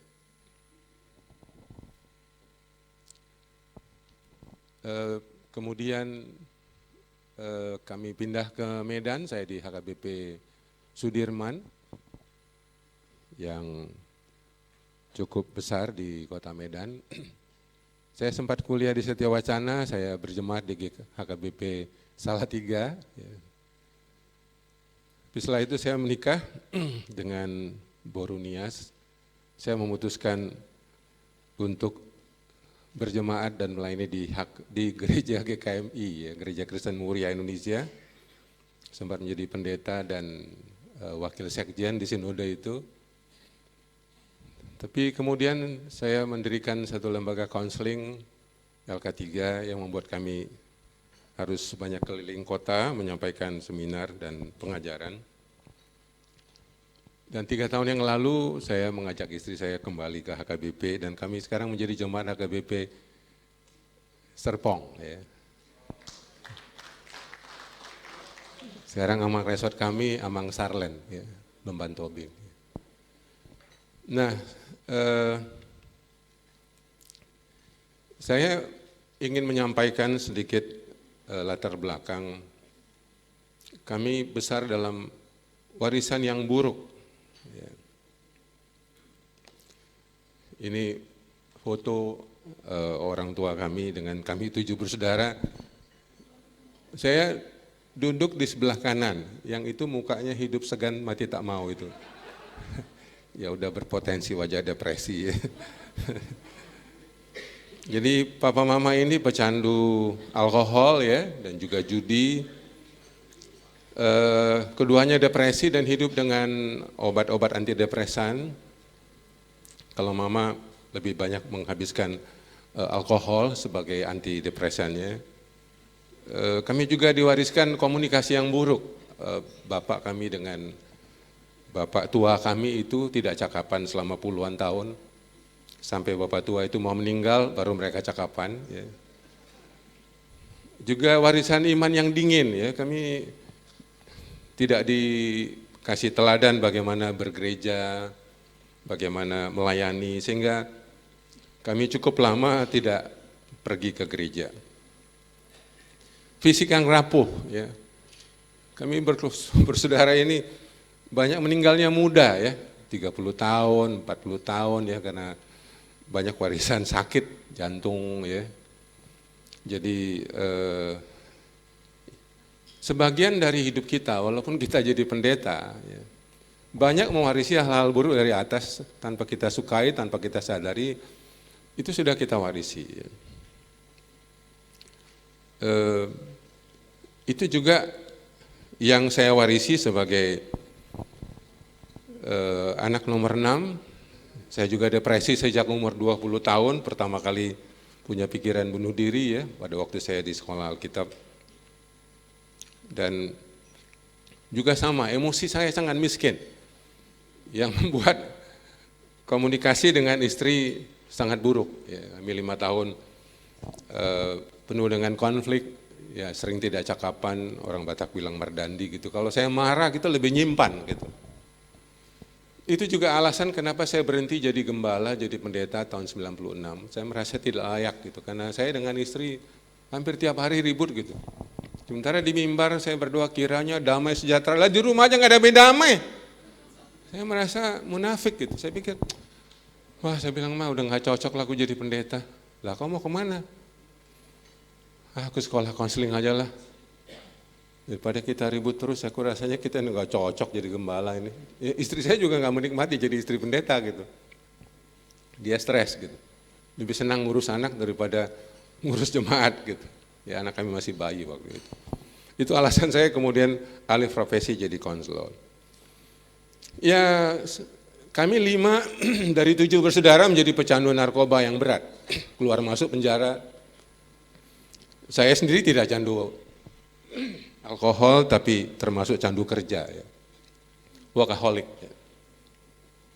Ya, saya bisa terbang 130 kali setahun. Ya. Bekerja dengan sangat keras. Tapi yang paling berat adalah saya merasa sulit sekali menjadi suami. Saya jadi pendeta oke, gembala oke, dosen oke. Tapi ketika di rumah fungsi kesuamian saya agak kurang gitu. Apalagi jadi ayah. Tidak heran kedua putra kami juga tumbuh dengan emosi yang tidak sehat. Dua-duanya pernah depresi, saya bawa ke psikiater, psikolog keluarga kami ada 12. Ya akhirnya mereka baik, ya maksudnya secara perlahan pulih. Yang sulung pernah alkoholik, pecandu alkohol di Manila, dia kuliah di sana. Yang bungsu pecandu game, dia sekolah di Amerika. Memang kami kirim ke Amerika supaya dia bisa mendapat lingkungan pendidikan yang sehat karena IQ-nya sangat cerdas, 151, super jenius. Ya. Saya sendiri 100 lewat sedikit lah, 100 pas gitu. Makanya saya sama bungsu ini berantem terus karena ngomongnya nggak nyambung, dia ngomong apa saya nggak nyambung, saya ngomong apa dia nggak nyambung. Makanya 2 anak saya agak frustrasi menghadapi saya waktu mereka remaja. Gitu. Saya udah bilang sama istri saya, mah ini anak-anak sekolah keluar aja lah, karena saya merasa sebagai ayah cenderung dominan begitu, mengatur. Ya. Sementara saya nggak hadir di rumah, saya sibuk di luar. Jadi ini konflik kita sebagai pendeta, antara kita sebagai pendeta dan ayah itu kadang-kadang sulit kita mengaplikasikannya gitu. Ya, mereka kemudian bisa kuliah dengan baik dan bisa bekerja dengan baik sekarang. Kesibukan saya sebagai seorang pembicara dan dosen membawa saya keliling hampir 150 kota dan negara. Yang saya bilang tadi saya mau jadi workaholic, banyak sibuk di luar. Tapi ada beberapa pelajaran yang saya ingin bagikan kepada kita semua pada kesempatan ini. Ada beberapa dinamika kita sebagai pendeta, gembala atau guru huria atau apapun full timer. Kita berada pada posisi yang kadang-kadang tidak menguntungkan. Ya, saya sudah diundang memberi pembekalan banyak sinode ya, melatih pendeta-pendeta di pelbagai sinode gereja di Indonesia. Setiap tahun saya melatih 2.000 pendeta, terutama sebelum pandemi ya, secara onsite, diundang ke banyak klasis, di banyak sinode gitu. Ya, dinamika pendeta itu ada dari bergeser dari dia adalah seorang founder atau dia penurus, dia pendeta yang pertama atau dia melanjutkan. Jemaat kita ini punya sindrom membandingkan gitu. Ini kadang-kadang kita jadi stres gitu. Kita apalagi masuk gereja yang sudah berdiri kuat gitu, udah lama pendetanya yang baru tiba-tiba masuk kita yang muda gitu. Masih mudanya pendeta kita ini. Ya. Ada pendeta yang memang dia owner, ya, bukan hanya founder tapi owner. Sistem gereja yang dimiliki oleh pendeta itu. Ya, ekstrem yang lain adalah pendeta hanya pekerja gitu, mirip karyawan gitu. Ini juga dinamika emosinya berbeda sekali. Penentu kebijakan dengan hanya mengikuti kebijakan. Ada pendeta yang visioner sekali ya. Dia bisa menggagas sebanyak ide, tapi sebagian pendeta yang hanya misioner gitu. Dia hanya menjalankan tugas. Gitu. Dia nggak bisa punya ide. Ya, jadi banyak sekali dinamika yang membuat kita tidak bisa mengembangkan talenta, kepemimpinan dan sebagainya.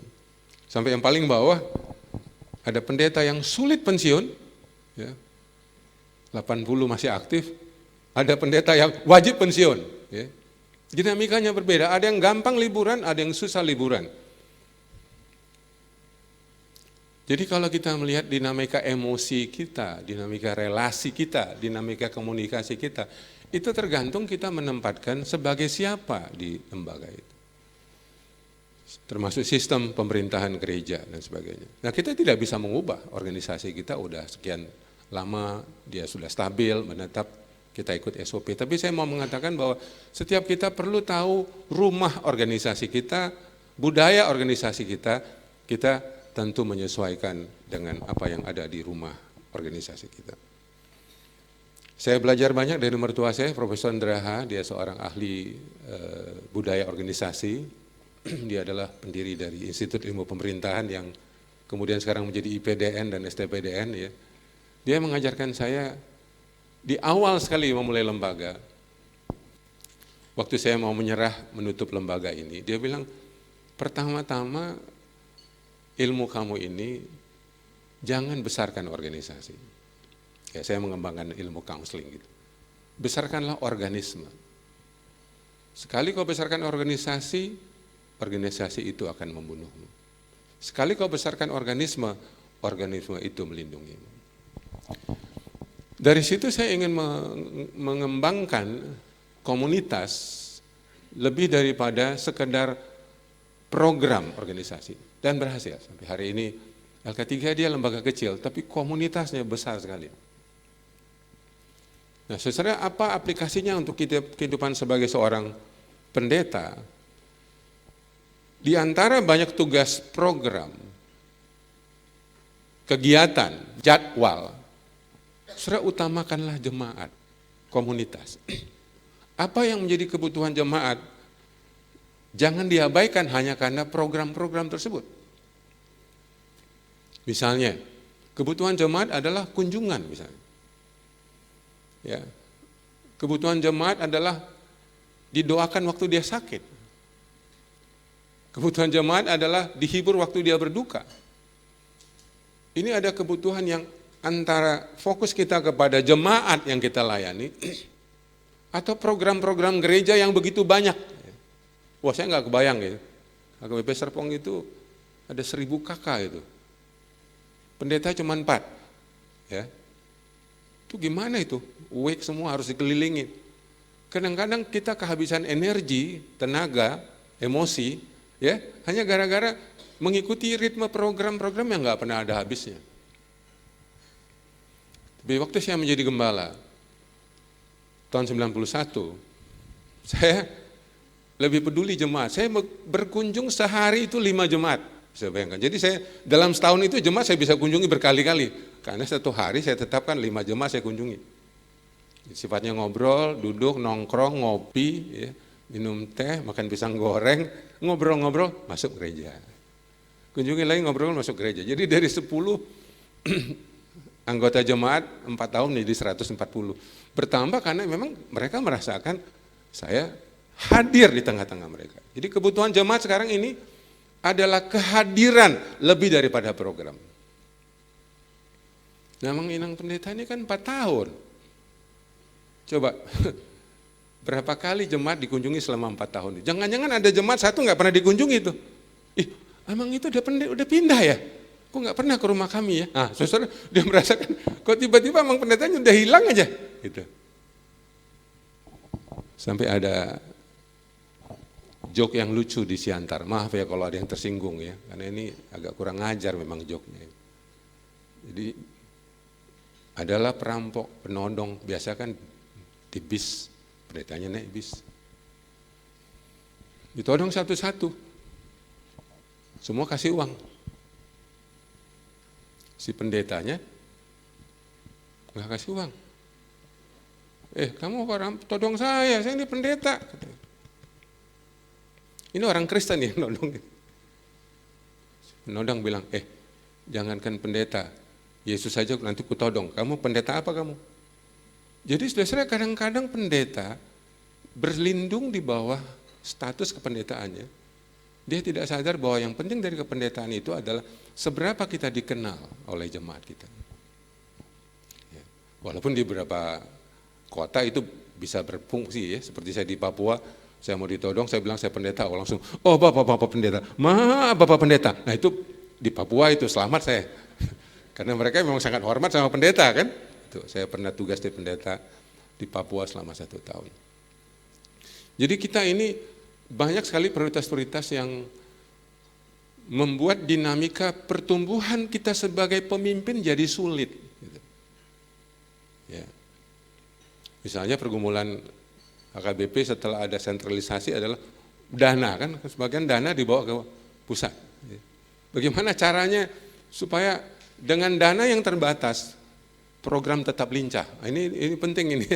Bagaimana dana yang terbatas, program tetap lincah. Ya, dan sebagainya. Sampai nanti yang nomor 7 ini musik, himne, ya kebaktian tradisional atau apa istilahnya kalau di HKBP Menteng apa? Ya, variatif. Ya, lebih dinamika pakai band ya. Kami juga udah mulai nih Serpong nih, di jam 3 siang itu udah mulai anak-anak muda pakai band gitu. Ya ini dinamika yang perlu kita sadari termasuk nomor 5 itu, siapa yang paling aktif? Generasi baby boomers, dia 660 atau generasi Z ya, yang umur 20-an, umur 30-an. Saudara yang Amang Inang terkasih. Pergumulan pendeta sekarang juga adalah pengembangan diri yang terbatas gitu. Talenta kita di luar pendeta atau di luar jadi gembala susah dikembangkan. Seorang rektor universitas terkenal pernah berkata, jangan pernah bersandar kepada gaji, tapi hiduplah berdasarkan talenta-talenta ilahi yang ada dalam diri kamu. Ya, bagaimana kita sebagai pendeta sadar bahwa ada mungkin talenta-talenta tersembunyi yang masih bisa kita kembangkan. Saya setelah mengembangkan lembaga counseling, saya ternyata menemukan talenta saya menulis itu di usia saya 40 tahun. Dan hidup kami sebagai keluarga adalah hidup dari karya-karya buku yang kami tulis. Yang bisa menjadi bestseller di Gramedia dan bisa memperkenalkan dunia counseling ke seluruh Indonesia. Saya merasa waktu itu sudah buntu gitu. Saya bilang sama istri saya, masih adanya tabungan kita gitu. Saya tahu tabungan kami menipis tahun 2003 ya. Ya, istri saya nggak pernah mengeluh, cuman saya tahu lah bahwa bayar uang anak sekolah waktu itu sulit sekali ya. Lalu saya tanya istri saya, kira-kira apa yang bisa kita kembangkan tanpa minta-minta gitu. Maksudnya ya kadang-kadang kita itu merasa sulit minta bantuan gitu. Istri saya bilang, bagaimana kalau kita menulis? Dan kita coba gitu. Dan ternyata benar, ada talenta menulis yang tidak pernah kita kembangkan. Kemudian saya disuruh mertua untuk sekolah lagi, ambil S3. Dan saya pikir ada karunia mengajar yang bisa saya kembangkan, lalu menjadi dosen. Nah, Amang Inang Pendeta selama masih ada kesempatan mengembangkan talenta-talenta yang tersembunyi, saya kira amat sangat baik untuk kita kembangkan. Terutama untuk istri pendeta itu. Seringkali mereka tidak bisa berkembang karena konsepnya adalah ikut suami gitu. Ya nggak salah ikut suami, tapi bagaimana bertanggung jawab kepada Tuhan bahwa istri juga dikasih talenta, mereka juga dikasih karunia-karunia yang perlu dikembangkan. Ya mungkin anak-anak masih kecil sampai umur 12 tahun, oke lah, mereka butuh perhatian. Jadi di sini pengembangan kaum perempuan di gereja HKBP itu juga perlu dipikirkan bersama-sama secara kolektif distrik ataupun secara resort maupun secara gereja lokal. Satu lagi yang perlu dilatih ala Amang Inang Pendeta kepada jemaat itu adalah entrepreneur, kemampuan wira swasta. Saya percaya kalau jemaat kita secara ekonomi tambah bagus, ya, mereka secara finansial makin sejahtera, saya yakin persembahan juga nambah gitu. Kita nggak bisa mengandalkan orang-orang kaya di gereja. Ini salah satu kesalahan banyak gereja adalah mengandalkan orang kaya. Kita tersesat di sana karena kita pikir gereja kita berkembang hanya karena ada donatur. Ya tidak salah mereka memberikan sumbangan. Dan saya membuktikan lembaga konseling yang sebenarnya sangat tidak terkenal dan sangat tidak dibantu, ya, sangat tidak didukung oleh orang. Saya mau mengembangkan bahwa ini bisa menjadi entrepreneur. Bahkan pernah tahun 2006 ya, 2007. Ya, saya udah dekat sekali sama banyak konglomerat yang kaya. Terus ada keinginan saya minta bantu. Wah, ini bahaya ini. Ya, mereka sempat membantu. Tidak salah, tapi kalau niat saya mau bergantung sama mereka, saya bilang ini bahaya. Apa yang saya lakukan? Saya delete semua nomor HP mereka dari HP saya. Supaya saya tidak pernah lagi minta bantuan kepada mereka. Saya sisakan 2 yang saya tahu orang kaya yang sangat baik, yang saya tetap bersahabat sama mereka sampai hari ini. Jadi ketergantungan kita kepada Tuhan dalam tugas-tugas sebagai pendeta itu sangat penting. Kemandirian kita juga akan dilihat oleh jemaat, apakah kita sebagai seorang hamba Tuhan yang bergantung kepada Tuhan atau bergantung kepada jemaat. Gaji kita boleh terbatas, tapi bukan berarti kita kasih jemaat bisa mengukur-ukur kita dan bisa mengatur-ngatur kita. Saya rasa itu sesuatu yang kita mesti jaga, bahwa kita adalah hamba Tuhan, kita adalah pemimpin. Kalau orang memberikan, kita berterima kasih. Tapi jangan sampai kita bergantung kepada orang-orang yang kita anggap orang-orang kaya. Karena di situ langsung identitas kita sebagai hamba Tuhan luntur, yang tidak lagi dihormati, kecuali kita sebagai seorang pendeta saja. Hamba Tuhan Amang Inang yang terkasih,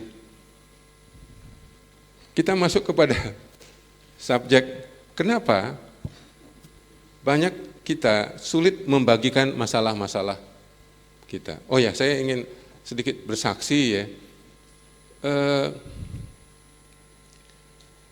Dulu pekerjaan konselor itu disepelekan. Di gereja itu dianggap apa? Ya itu tugas pendeta gratis gitu ya. Tapi sejak 2008 saya sedang berpikir bagaimana konseling yang melengket ke gereja dengan nuansa pastoral bisa dibawa ke panggung nasional. Supaya bisa jadi profesi dan orang bisa mendapat fee. Seperti psikolog, dokter atau psikiater.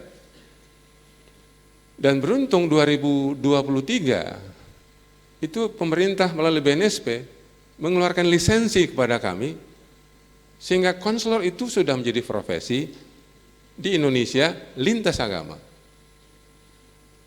Walaupun kami basicnya lembaga Kristen, ada lebih 30 orang Islam sedang belajar di kita untuk bisa menjadi konselor, termasuk dari Buddha, dari Hindu, dari Katolik.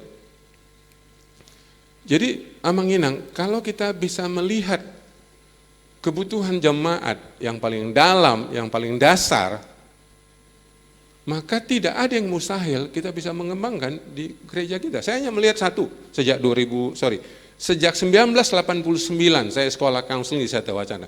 37 tahun yang lalu saya mengambil studi ini. Saya sudah melihat ini satu ladang yang sangat potensial untuk digarap.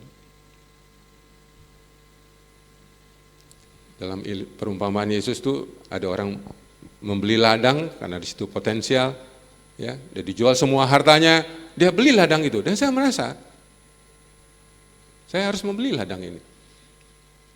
Berapapun harganya.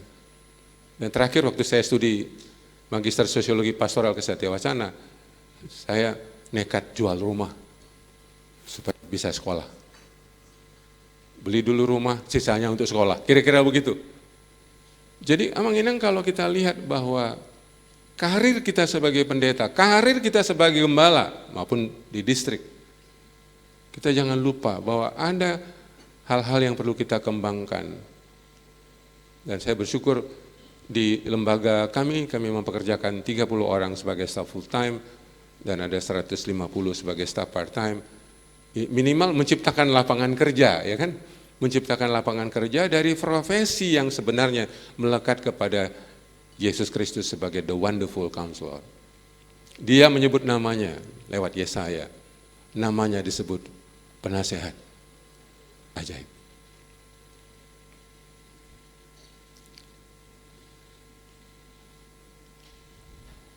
Nah, kita lihat salah satu kerapuhan hidup kita adalah banyak sekali kita takut untuk terbuka dengan masalah-masalah pribadi kita. Takut dinilai lemah, ya. Tadi Inang Maya udah menyampaikan beberapa poin tadi tentang kita jaga image, ya. Kita mempersepsikan bahwa kita ini orang kuat, gitu. Kita mempersepsikan bahwa kita ini orang aman. Tapi sebenarnya kita sedang tidak aman gitu. Dan bahayanya karena identitas itu melekat pada gelar.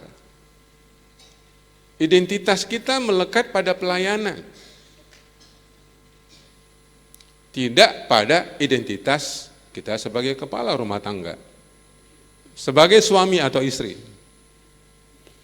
Saya memberi pelatihan kepada ratusan pendeta Toraja tahun 2004, ya, jadi 22 tahun yang lalu di Toraja.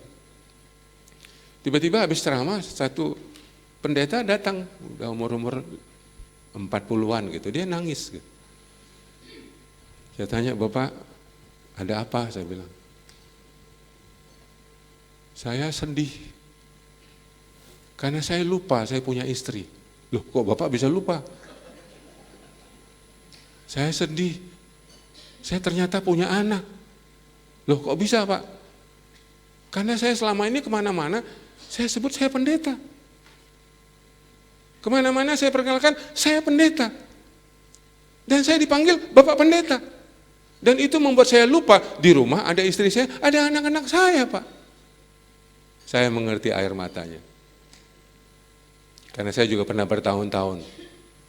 Saya lebih bangga jadi pendeta dan gembala daripada menjadi suami dan ayah. Ya.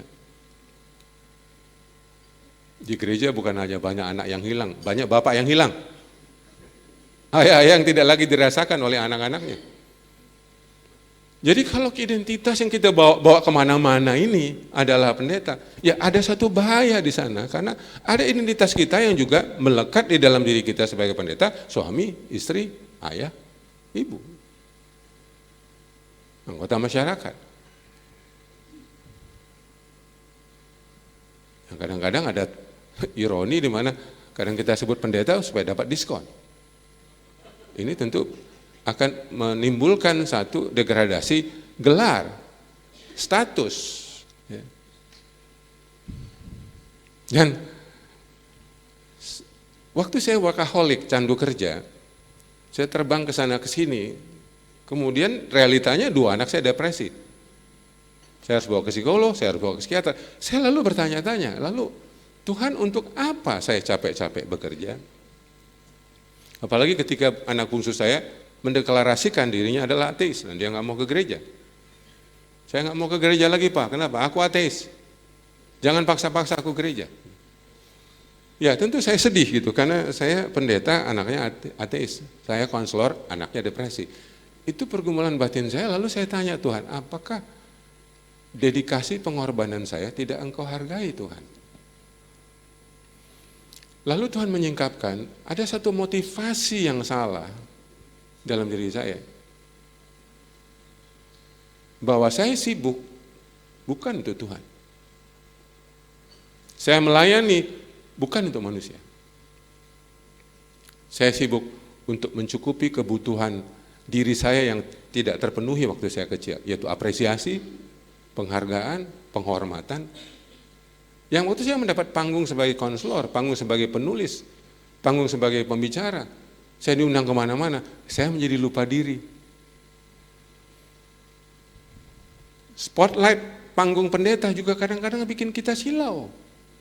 Wah, tapi kita lupa di rumah ada orang bermasalah. Istri kita, suami kita bermasalah, anak-anak kita bermasalah, orang tua kita bermasalah. Tapi silau dari spotlight ini membuat kita lupa.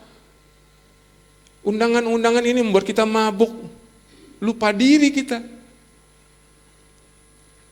Itu alasan kenapa saya mengambil cuti selama 4 tahun. Ya karena saya punya lembaga, saya bisa cuti kapan saja.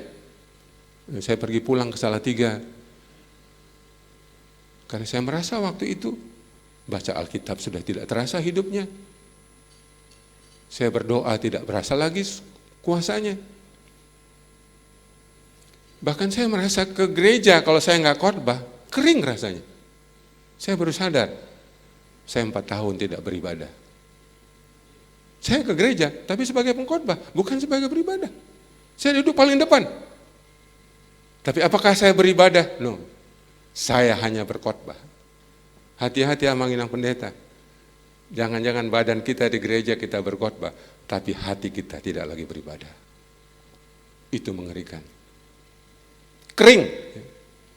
Kadang kalau saya disalami jemaat gitu ya, Pak Pendeta terima kasih, saya bisa marah loh. Enak aja ya, kau diberkati, saya kok tidak ya. Sampai di rumah saya ingat-ingat, tadi saya khotbah apa? Lupa saya apa saya khotbahkan. Semua khotbah mekanistik. Kenapa saya bisa berkhotbah? Saya punya ilmu hermeneutik, saya punya ilmu homiletik, saya belajar eksegese. Enggak persiapan juga saya bisa khotbah. Tapi beda saya sebagai konselor. Kalau saya konflik sama istri saya nggak akan terlanjut konseling karena saya nggak mungkin dengarkan klien saya. Lah istri aja saya nggak bisa dengar, bagaimana saya bisa dengarkan klien? Nggak mungkin, saudara. Tapi kalau khotbah secara mekanistik bisa diatur. Ya kan? Saya pernah khotbah sebelum saya mengundurkan diri jadi pendeta itu sebagai gembala. 96 lah ya. Kan biasa kita kalau khotbah itu kita bilang, jemaat yang terkasih, saya akhir-akhir ini mendapatkan firman Tuhan dan saya ingin menyampaikan. Wah, tiba-tiba ada suara begini.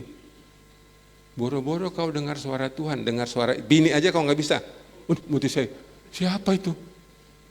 Karena saya lagi kaca-kapan sama istri saya. Kami lagi mardandi, lagi SKT kata orang Medan. Ada suara itu, kau dengar suara istri aja kau nggak bisa. Dari mana kau dengar suara Tuhan?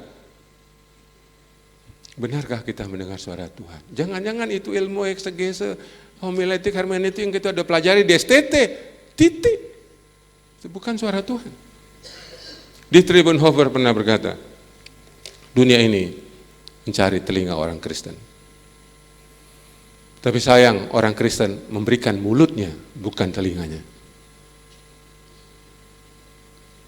Kalau kamu tidak bisa mendengar suara Tuhan,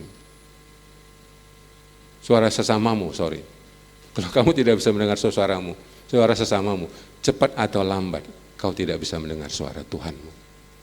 Dietrich Bonhoeffer ada seorang teolog Jerman yang sangat terkenal, dia mengatakan kalau kita tidak bisa mendengarkan suara sesama, cepat atau lambat, kita nggak mendengar lagi suara Tuhan. Kayak Mang Inang, nanti udah pulang dari acara pembinaan ini. Coba kalau anak bicara, fokus dengerin dia. Lihat matanya. Kita ini kadang-kadang kalau ngomong tak dari mana, dari dapur, dari kamar. Ya nanti dari lantai 1 ke lantai 2. Wow. Kita nggak berkomunikasi, kita hanya berteriak. Kenapa anak bungsu saya menjadi seorang ateis? Dia nggak merasa punya ayah. Saya masih ingat dari dia kecil sampai dia remaja. Saya kalau ngomong nggak pernah lihat mukanya, nggak pernah lihat matanya. Kalau abangnya iya, saya lihat matanya. Kalau ini enggak. Saya punya rasa tidak senang pada anak yang bungsu ini. Ya, waktu umur 17 akhirnya ketahuan. Psikolog ke-9 menemukan dia seorang autis Asperger. Mungkin itu yang membuat saya menjadi tumbuh luka, tidak suka sama anak bungsu ini. Itu sebabnya saya beri kompensasi, saya usahakan dia bisa sekolah ke Amerika karena saya merasa berhutang. Saya berbelasan tahun melukai hati dia. Ya, saya nggak pernah lihat matanya. Coba Mang Inang coba lihat. Kalau ngomong sama anak lihat matanya nggak? Kebanyakan enggak, saya yakin. Kadang-kadang kita sambil lihat HP. Ya. Kita kadang-kadang mata kita di depan laptop, kadang-kadang depan komputer. Anak itu nggak merasa diorangkan. Pak, temani aku ke toko buku.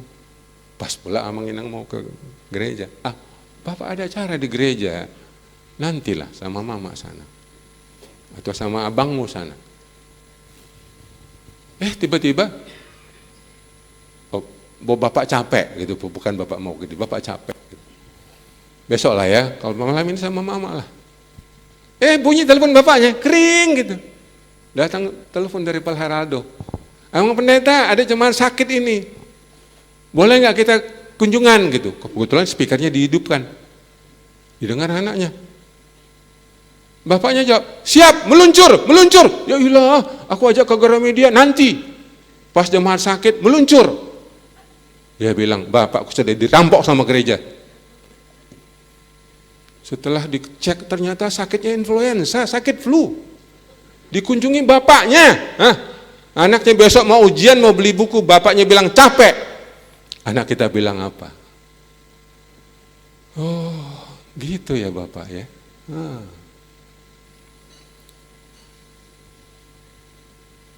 Sampai anak saya pernah bilang sama saya, untung Bapak berubah. Dia bilang, untung Bapak pulang. Aku waktu SMP sempat bilang dalam hatiku, nanti Bapak tua, nggak kurus Bapak.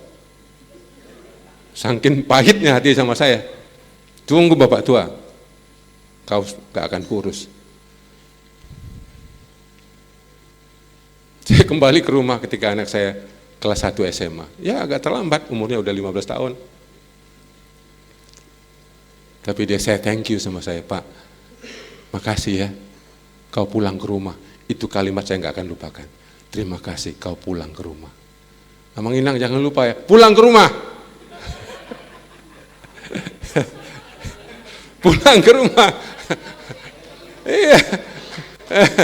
Iya. Iya.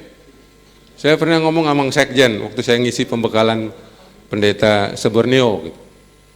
Ada satu amang pendeta curhat dia. Panggil saya tulang. Aku di Kalimantan. Istriku di Sulawesi. Karena tugas nih kan, penempatan. Anakku kuliah di Jakarta. 3 lah dapur kami tulang katanya.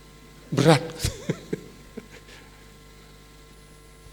Pas pula ada Amang Sekjen, lihat ini pula Amang ini kasihan nih Pin.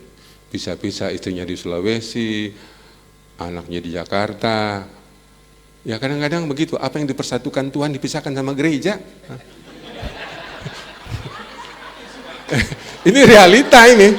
Ya, realita ini. Saya bisik lah Amang Sekjen. Bantulah Amang gitu. Paling tidak dia satukan sama anaknya kek, sama istrinya kek, tapi jangan 3 dapur. Mana cukup gajinya itu saya bilang. Anaknya kuliah pula. Baru bayar uang kuliah. Langsung sama Sekjen. Nanti diatur kata. Belum lumayan lah ketemu sama Sekjen kan. Nanti diatur. Betul dipindahin dia ke Jakarta. Jadi dia bisa ketemu sama anaknya, bisa minimal 1 rumah lah. Nggak usah kontrak ya kan. Nah kan karunianya kan cuma karunia menginformasi kan. Soal keputusan diputuskan sama Sekjen lah. Kadang-kadang begitulah, kita itu cuma bisa memberikan penyambung lidah, ya, informasi. Ya. Ya sambil bercanda saya tadi, apa yang dipersatukan Tuhan bisahkan sama gereja. Nah kalau kita lihat, ini saya udah jalan-jalan sampai lupa pointernya di mana itu ini.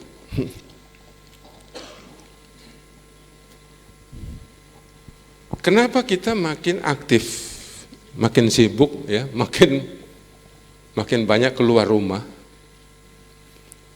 Karena luka, emosi kita, trauma-trauma yang kita bawa dari rumah waktu kita kecil, itu tanpa kita sadari membuat kita tidak senang di rumah. Karena kok di rumah ini saya rasanya banyak ribut sama anak saya. Saya konflik sama istri saya, sama suami saya. Nah, waktu ada acara di luar, gembiranya minta ampun kita. Akhirnya apa? Sementara bisa melarikan diri ke kegiatan di gereja. Apalagi kalau kita di rumah, diminta ngurus anak. Waduh, itu paling berat nih bapak-bapak ini. Kalau kita di luar gereja kan nggak, di dalam gereja kan nggak perlu ngurus anak. Sampai ada satu pendeta, saya kasih training pendeta di satu kota di Sulawesi. Dia datang ke tempat saya istirahat. Dia cerita, Pak, seminar Bapak tadi itu betul Pak. Saya ini paling nggak suka ngurus anak. Jadi kalau istri saya Pak di rumah suruh saya ngurus anak Pak, saya udah punya strategi. Saya akan ke kamar, dan saya akan berlutut, dan saya berdoa kepada Tuhan. Istri saya nggak akan suruh saya ngurus anak. Itu cara dia membuat istrinya tidak lagi suruh dia ngurus anak. Saya masuk cepat-cepat masuk kamar, saya berlutut dan saya berdoa. Pak, saya bohong sama istri saya, Pak. Saya bukan berdoa, Pak. Saya nggak mau ngurus anak, Pak. Mungkin itu bagian dari kita yang, ya saya bukan pernah melakukannya.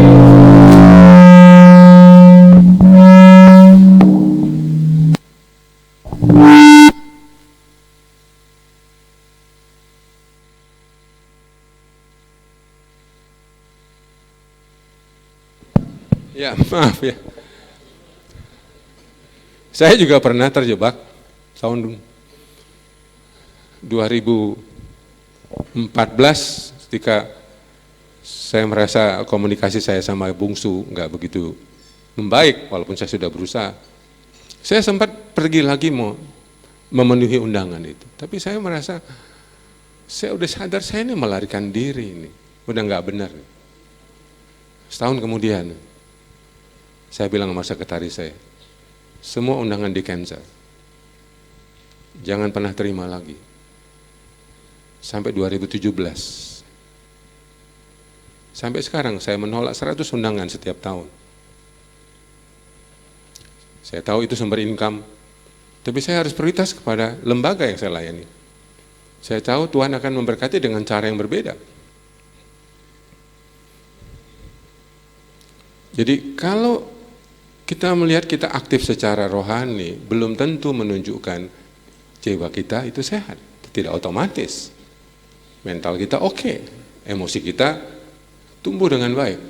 Jangan-jangan itu adalah pelarian kita. Ini beberapa cirinya kalau Amang Inang mau cek. Kapan-kapan kalau ada waktu kita bisa cek dengan assessment. Waktunya terbatas, ya burnout ya, kelelahan secara emosi. Amang Inang pasti tahu. Ya. Ada sebenarnya alarm ya dalam tubuh kita ketika kita capek. Ya.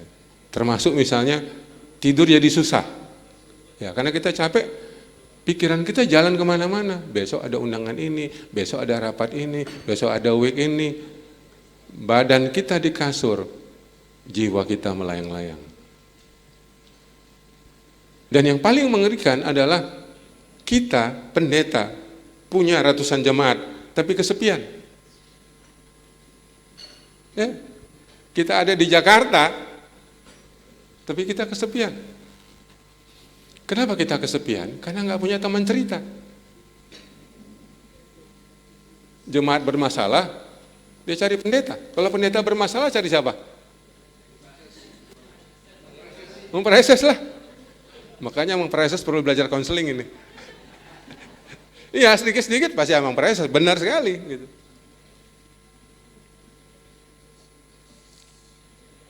Kadang-kadang jemaat berpikir, wah, emang pendeta ini nggak ada masalahnya. Maka saya kagum satu pendeta, sebelum dia khotbah, sebelum dia memulai khotbah, habis doa pembukaan, dia selalu bilang, tolong doakan keluarga kami lagi ada masalah. Selalu tiap minggu ada masalah yang sampai ke sama jemaat. Tolong doakan kami. Akhirnya seluruh jemaat berdoa untuk pendetanya, karena dia terbuka dengan masalahnya. Nah, tapi ada pendeta yang tidak terbuka dengan masalahnya. Apa akibatnya? Jemaat tidak pernah berdoa buat Amang dan Inang. Tidak ada yang melindungi kita, tidak ada benteng-benteng rohani, karena kita tidak pernah terbuka sama jemaat, sama perhalado kita. Karena mereka anggap kita kuat. Bolehlah dilatih, mulai dari sermon barangkali ya. Amang Inang, perhalado, saya ada masalah, tolong dong. Ya nggak usah dibuka 100% lah, mungkin 20%, ya saya lagi stres gitu ya. Emang pendeta bisa stres juga? Ah bisa lah, kan manusia. Gitu kan. Nggak usah ceritakan sumbernya, tapi mereka tahu bahwa Amang Inang juga pendeta itu manusia. Betul? Berani? Ah nggak tahu lah berani apa enggak. Depresi yang tersembunyi. Saya udah jelas 2013 saya udah depresi itu. Cuman masih gengsi saya. Saya masih diundang, saya pergi ke sana, pergi ke sini. Tapi karena depresi anak saya makin parah, saya terpaksa menemani dia ke psikiater. Saya menemani dia ke psikolog. Nah, waktu menemani dia ke psikiater dan psikolog itu, saya baru sadar saya juga depresi. Saya udah nggak bisa tidur 2 tahun, saya udah insomnia, bangun jam 1, bangun jam 2. Untungnya saya punya hobi menulis. Jadi saya nggak bisa tidur, saya nulis. Jadilah 3 buku bestseller selama saya depresi itu. Depresi yang menghasilkan namanya. Iya, ya menghasilkan uang banyak juga itu. Tapi banyak sekali kita tidak tahu bagaimana mengelola tekanan-tekanan emosi kita. Ya, luka masa lalu yang belum selesai. Kita ini sebenarnya sebelum jadi pendeta punya banyak masalah dengan orang tua kita, luka dengan ayah kita. Tapi karena kita udah langsung nikah, punya anak, udah lupa itu. Suatu hari anak saya sebelum ke Amerika dia bilang, Pak, Aku mau bicara dulu sama Bapak. Bicara apa? Banyak luka batinku sama Bapak. Oh, oke. Duduklah kami di meja makan gitu. Dia cerita banyak luka batinnya sama saya sebagai bapaknya. Tapi Pak, dari semua luka batinku sama Bapak, katanya, ada satu yang aku sangat sakit sama Bapak. Apa itu? Aku kalau ngomong sama Bapak, kalau ku bantah Bapak, itu Bapak langsung hilang dari depanku. Entah Bapak tiba-tiba di kamar lah, tiba Bapak di mana lah gitu. Hadapin dong aku Pak, gentleman. Jangan tiba-tiba Bapak menghilang gitu aja. Saya sadar, saya lakukan itu. Saya kalau udah kesel sama anak saya tinggal. Tapi dia bilang nggak bisa Pak, aku umur 17 Pak. Kalau nasihat Bapak nggak aku dengar, itu normal Pak, aku remaja Pak, remaja umur 17. Tapi Bapak tidak boleh berhenti memberi aku nasihat karena Bapak ayahku. Sekarang nggak aku dengar Pak, tapi nanti aku gede, ku ingat apa yang kata Bapak kasih tahu sekarang. Terus tiba-tiba saya merasa ini waktunya untuk menceritakan luka saya sama anak saya. J, bukan hanya kau yang terluka, aku juga terluka sama kau. Ini kalau pria Batak, pantang ini, nggak boleh nih. Tapi saya juga punya kemarahan sama dia, yang saya kemudian mengerti bahwa itu terjadi karena dia autis Asperger. Memang dia autis yang secara emosional dan sosial kurang bagus. Singkat cerita, dia menutup kalimat ini. Oke Pak, untung kau cerita bagaimana Opung melukai Bapak. Bapak melukai aku. Tapi aku nanti Pak, nggak aku lukai anak-anakku, cukup berhenti di aku saja. Ini adalah memutuskan rantai warisan luka dari masa lalu, yang mungkin kita tidak pernah cerita sama anak kita. Ya, pendeta sih pendeta, tapi banyak luka juga. Pulang dari sini ya menginang, anak-anak kita masih kecil, masih remaja, bolehlah bagikan dikit-dikit dulu waktu kita kecil, waktu kita remaja gitu. Saya masih ingat hubungan saya baik sama anak saya dan dia mulai mau ke gereja. Saya marah dia main game supaya dia siap untuk ujian. Enggak pernah didengarnya dia main game, bisa 8 jam sehari, 10 jam sehari. Pokoknya kalau dia main game itu tidak ada lagi bisa yang mengganggu gugat selama 6 tahun. Karena saya ngomel-ngomel, dia iseng tanya, Pak, waktu Bapak seumur aku, kenakalan Bapak apa? Oh saya kaget, kenakalan Bapak apa? Ya saya bilang, waktu Bapak SD kelas 4 Bapak udah merokok. SMP Bapak udah minum alkohol, ya sama dengan Bapak tuamu lah, sama dengan opungmu. SMA Bapak udah pakai marijuana, ya main judi. Belum saya lanjutkan, dia berdiri, dia teriak, ye, bapakku lebih nakal dari aku, ye, aku cuma main game, ye. Waduh, bisa bayangkan, sejak itu kami dekat. Anak nggak minta orang tua sempurna, dia minta orang tua jujur. Dia nggak minta kita sempurna. Suatu hari, waktu saya depresi, saya membuka akses pornografi. Dan dia lihat HP saya. iPhone saya. Bapak tadi baru lihat akun pornografi ya? Saya jawab ya. Oh oke Pak, ini HP-mu. Anak-anak itu tidak butuh orang tua yang sempurna. Orang tua yang kuat, dia butuh orang tua yang jujur. Coba kalau saya bilang enggak, pembohong Bapak. Anak-anak paling tidak suka orang tuanya udah pendeta, bohong lagi. Wah cilaka itu saudara. Dia bilang, Bapak ini pendeta tapi bohong aja kerjanya. Wah, jaga Bapak, Amang Inang. Mereka adalah orang paling dekat yang mengintip kita setiap saat. Apa yang kita lakukan, apa yang kita katakan, semuanya transparan.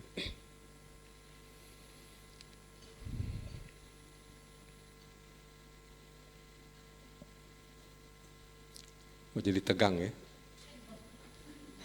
Saya sampai jam berapa ini?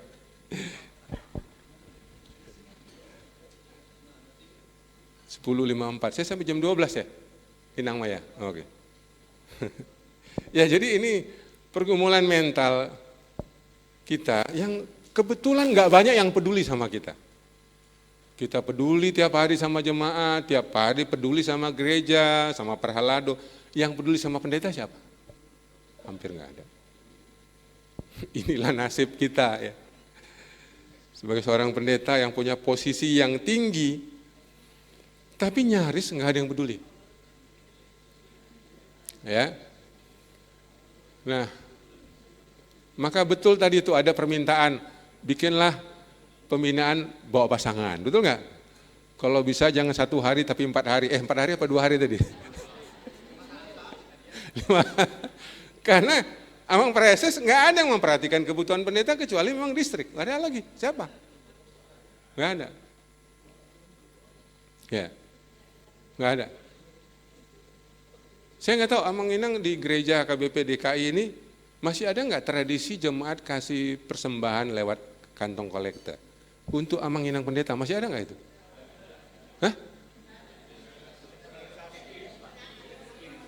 Oh Kris, maksud saya Kris, ada kan? Masih ada?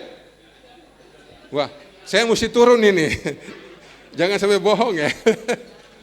Masih ada nggak tradisi jemaat kasih persembahan lewat kris atau amplop untuk Amang pendeta, untuk Inang pendeta, masih ada nggak? Nggak ada ya? Iya, maksudnya ucapan syukur. Ucapan syukur. Kalau ada acara tertentu. Oh, masih ada ya? Nah ini bagus ini. Kalau nggak ada itu berarti waduh mesti dibudayakan itu. Kadang langsung ya. Atau habis kebaktian week biasa ya. Habis kebaktian week itu ada ya. Ya. Masih banyak langsung apa nggak langsung? Langsung masih banyak ya.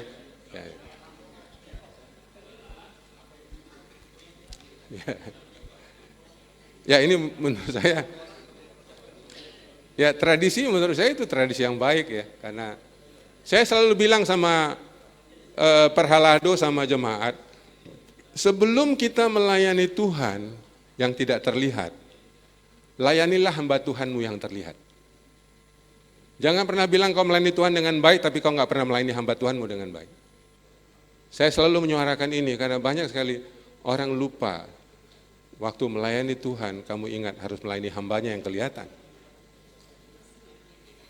Saya tidak tahu statement ini 100% benar, tapi saya merasa sebagai pendeta juga latar belakangnya. Saya mau mengajarkan jemaat, jangan lupa melayani hamba Tuhan sebelum kamu melayani Tuhan. Karena itu hamba Tuhan yang terlihat. Dan itu sejarah orang Israel. Lewi itu selalu mendapat persembahan khusus. Ya, selalu mendapat persembahan khusus. Oh ini pakai absen ya? Saya perlu di absen. Ini beberapa gejala ya, beberapa sindrom yang bisa menunjukkan kesehatan mental kita lagi tidak baik. Kalau lagi nggak baik ya tolonglah cuti. Ya, cuti. Cuti pendeta berapa kali setahun? Berapa hari? 14 hari. Hari Sabtu libur nggak? Hari Senin libur nggak? Wah.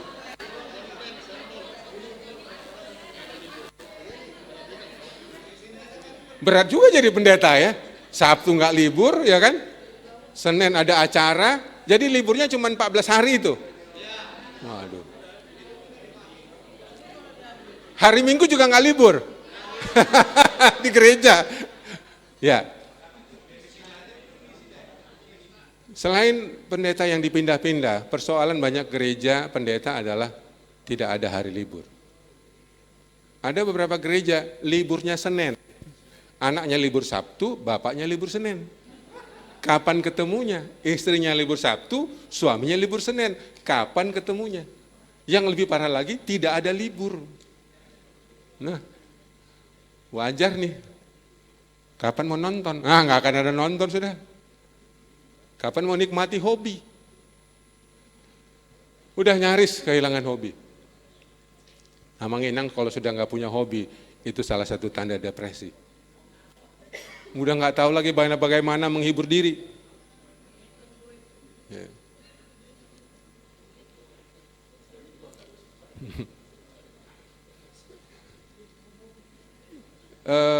Peraturan gereja kita masih pindah tiap 5 tahun ya.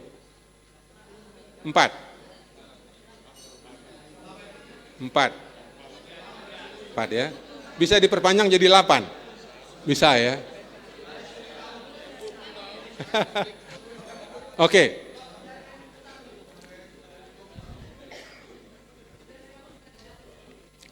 Persoalan pindah itu tidak bermasalah dengan Amang Inang. Yang bermasalah adalah anak-anak.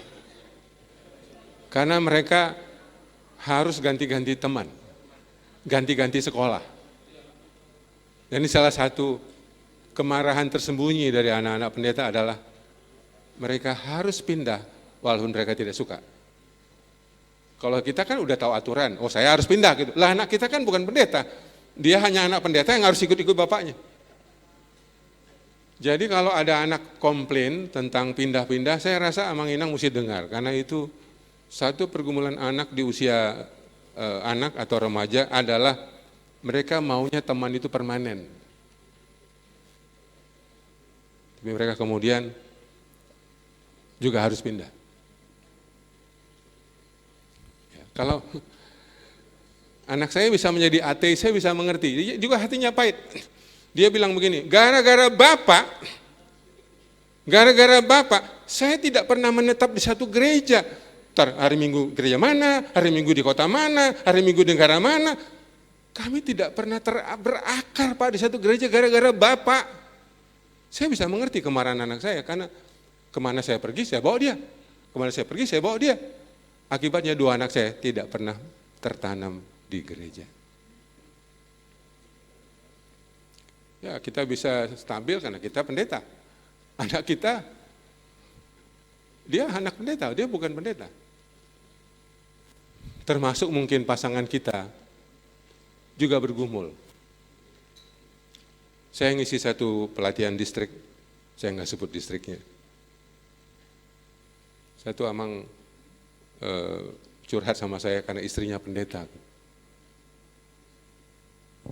Amang, aku disuruh, yang pendeta suruh kor, nggak pernah aku mau. Biar aja dia marah, kata. Si istrinya bilang, ikutlah kau kor gitu. Aku nggak mau.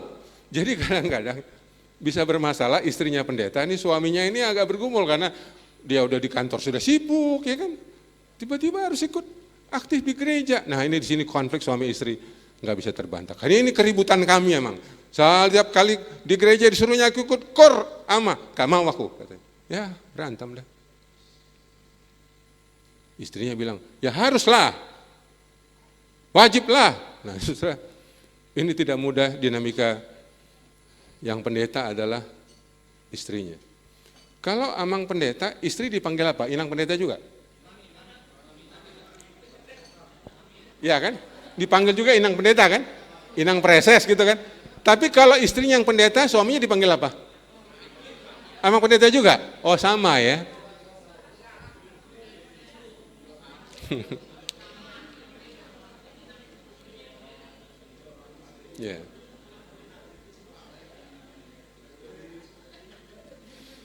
Nah, Mang Inang izinkan saya menyampaikan beberapa masalah pendeta lainnya. Saya setiap tahun memberikan psikotes lewat psikolog kepada beberapa pendeta. Dari 2.200 yang sekolah counseling di lembaga kami, saya memiliki sekolah counseling di LK3. Itu mungkin sekitar 400-500 itu adalah pendeta atau istri pendeta. Dan saya lihat hasil asesmennya, banyak pendeta ini bermasalah dengan kesehatan mentalnya. Sedang ke berat. Ya waktu saya tanya juga kenapa sekolah, ya dia bilang saya berobat jalan gitu. Dia bermasalah lalu merasa tidak tahu tempat bagaimana menyembuhkan diri, dia pilih LK3 sebagai tempat menyembuhkan diri. Tapi kalau dilihat dari mana gangguan-gangguan pendeta ini? Satu, tidak punya boundaries.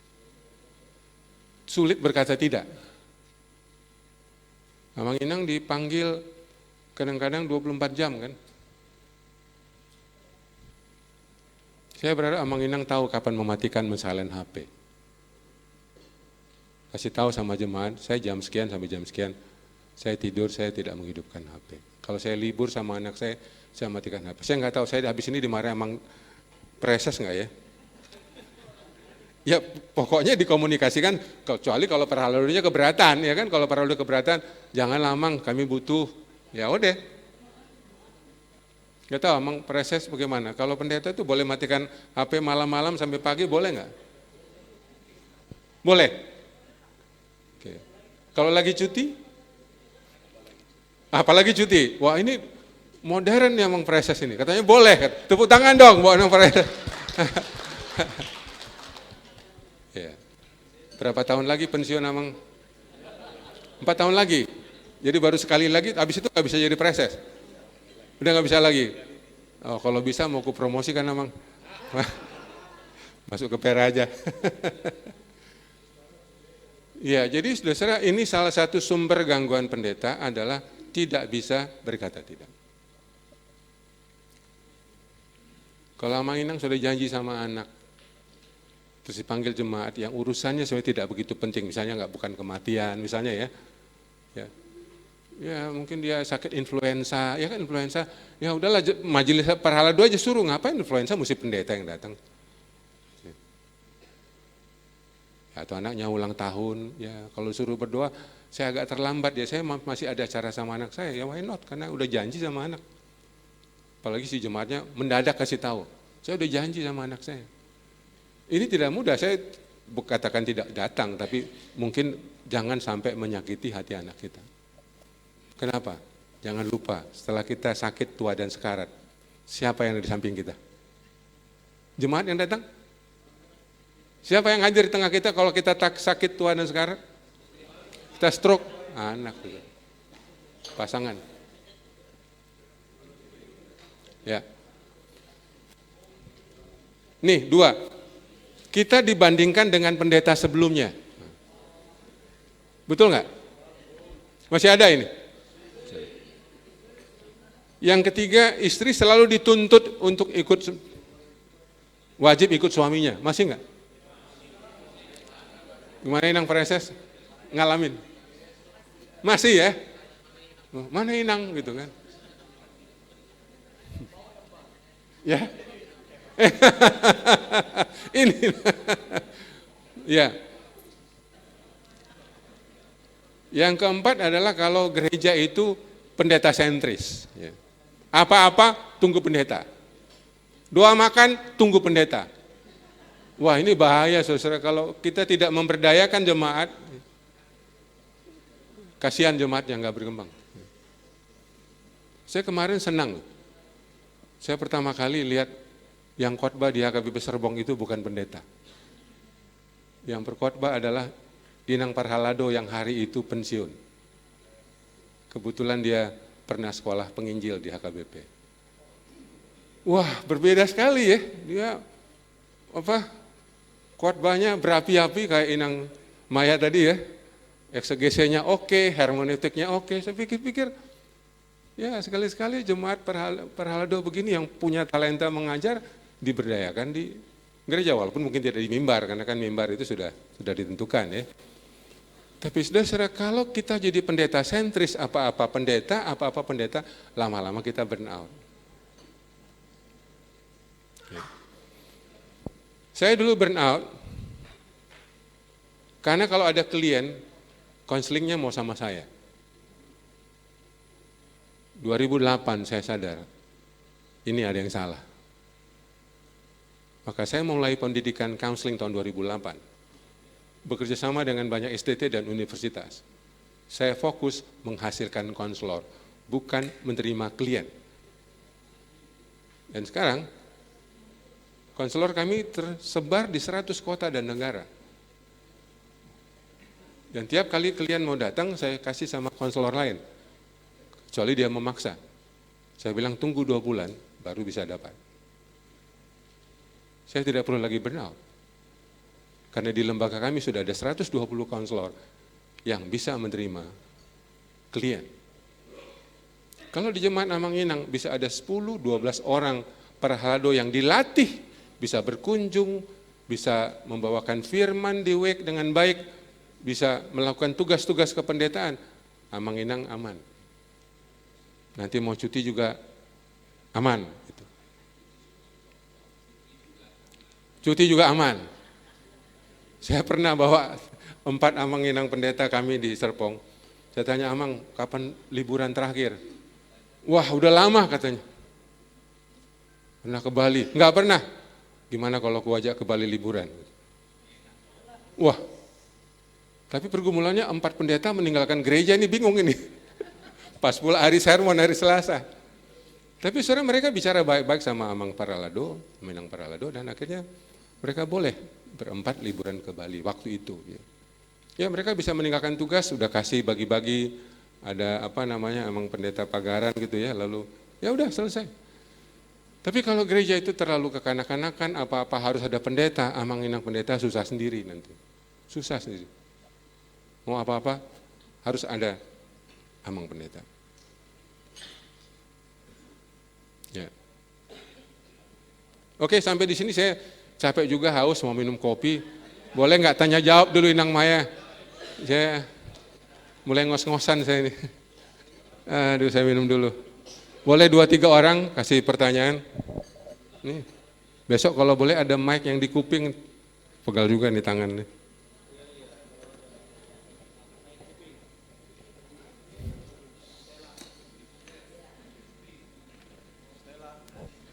Tes. Oke, baik, terima kasih Amang Pendeta Dr. Julianto Simanjuntak. Kita masuk di sesi tanya jawab begitu ya, boleh? Bagi Amang Inang, Bapak Ibu sekalian, kami persilahkan, mungkin ada yang akan ada, baik, dari sebelah kanan dulu. Kira-kira berapa Kak? Kita mau 3 atau 4? Ya, 4. Satu-satu. Oh, satu dulu, baik Amang Pendeta. Silakan Amang. Ya, terima kasih Amang Pendeta Dr. Julianto Simanjuntak. Ya, saya percaya kita belum kenal, belum pernah ketemu. Tapi saya merasa semua ucapan Bapak tentang saya, ini seperti tuduhan telak. Bahwa apa yang Bapak sampaikan itu memang kita alami sendiri. Saya pribadi menjadi di sini dalam materi ini menjadi seorang objek penderita, tapi sekarang saya menjadi subjek pelaku. Karena saya anak pendeta dan saya seorang pendeta sekarang. Nah, jadi ada hal yang memang tidak bisa saya elakkan dalam konteks pelayanan tadi, membedakan pelayanan dan keluarga. Jadi betul, sampai saya punya ide atas penjelasan Bapak tadi ingin menulis buku, saya lupa saya punya istri, saya lupa saya punya anak. Saya punya ide itu tiba-tiba. Nah, saya bukan tipe pendeta yang menganut paham triumphalistik, bahwa Alkitab itu menjadi sumber jawaban atas semua persoalan. Butuh disiplin ilmu yang lain pendukung ilmu teologi atau Alkitab ini. Tetapi kendalanya untuk mengembangkan soft skill itu kita punya keterbatasan. Selain tadi sudah dijelaskan Amang dan Inang Pendeta, kita hanya punya cuti 14 hari, ya, termasuk Sabtu Minggu, dan itu pun sangat jarang dipakai oleh pendeta, sangat jarang. Nggak lucu juga kita cuti tapi tetap di gereja itu dilihat oleh jemaat, nggak kemana-mana, jadi nggak kita ambil. Nah, yang kedua, termasuk yang disampaikan oleh Ibu Nyonya Siombing Borsinaga, apa mungkin ada di saya nggak akan mengatakan teman yang lain, ada di saya tersisa yang belum hilang trauma masa kecil yang saya tidak ingat, tetapi sangat mempengaruhi keberadaan saya setelah saya dewasa. Apapun upaya yang saya lakukan tidak bisa keluar dari konflik itu. Karena saya tidak tahu apa sebenarnya masalah saya. Jadi saya tidak merasa saya sakit secara pikiran, secara kejiwaan, padahal sebenarnya saya sakit. Apa upaya kita untuk mengatasi itu? Terima kasih Amang, luar biasa. Oke. Jadi Amang siapa tadi? Sitio. Marga apa Sitio itu? Parna ya, Saragi. Iya Sitio. Dimuseumkan ya Amang ya. Ya ini titipan untuk Amang Preses karena ini tema trauma dan luka masa kecil ini juga panjang ya.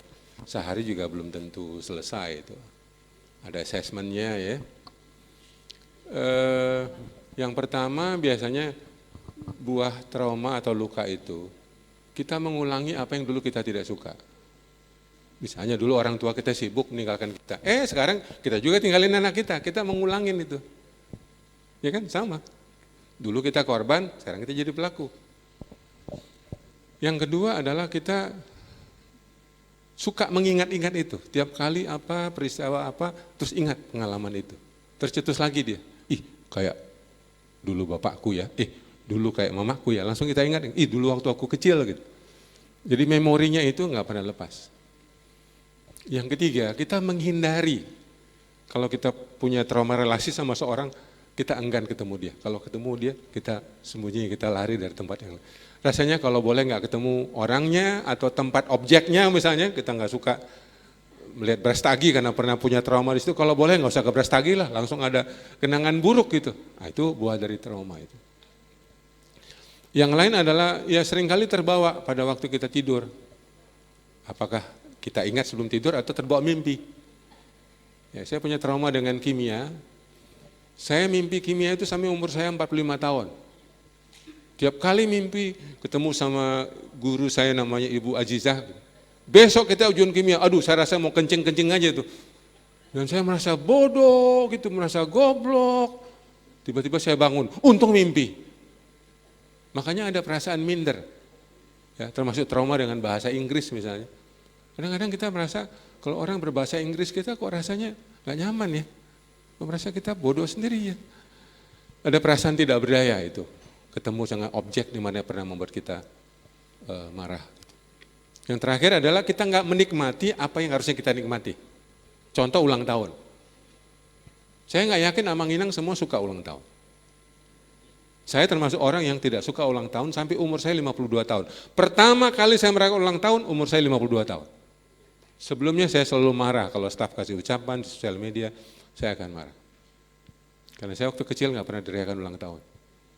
Abang saya dirayain, adik saya dirayain, saya nggak pernah dirayain. Jadi saya nggak suka ulang tahun. Dan suka lupa kalau saya ulang tahun. Sampai istri saya suatu hari bangun pagi, Pak, ini hari apa? Selasa. Enggak, ini hari apa? Selasa. Ini ulang tahunku Pak. Kok kamu lupa?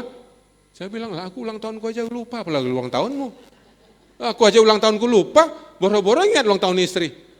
Apa yang seharusnya kita nikmati, kita sukai, kita nggak nikmatin lagi.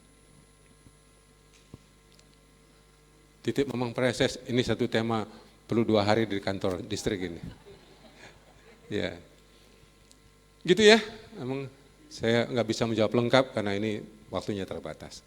Kita beri tepuk tangan dong untuk Amang ini, boleh mengakui tidak mudah ya, terbuka mengakui luka masa kecilnya apalagi sebagai anak pendeta.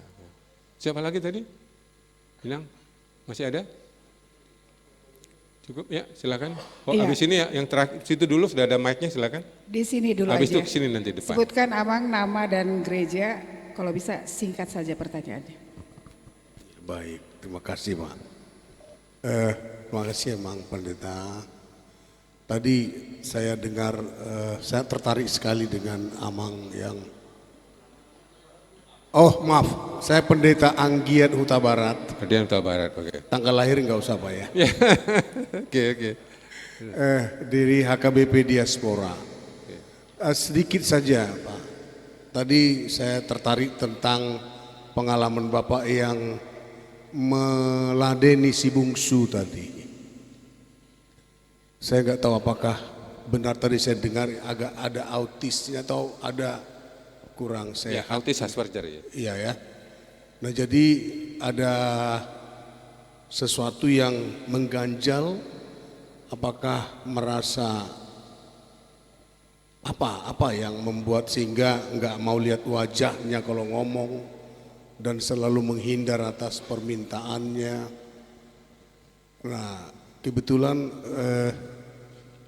saya suka berhubungan dengan orang-orang disabilitas. Nah jadi apalagi kita sekarang melayani disabilitas khusus supaya pelayanan itu ramah. Itu dari Amang Preses kita sekarang. Oke. Nah jadi disabilitas dilayani dengan baik.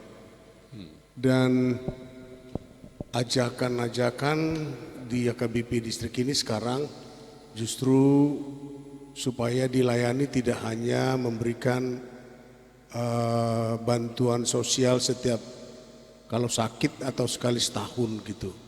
Tetapi kalau bisa dilayani dan kita berencana membuat RBM, pelayanan langsung gitu ya.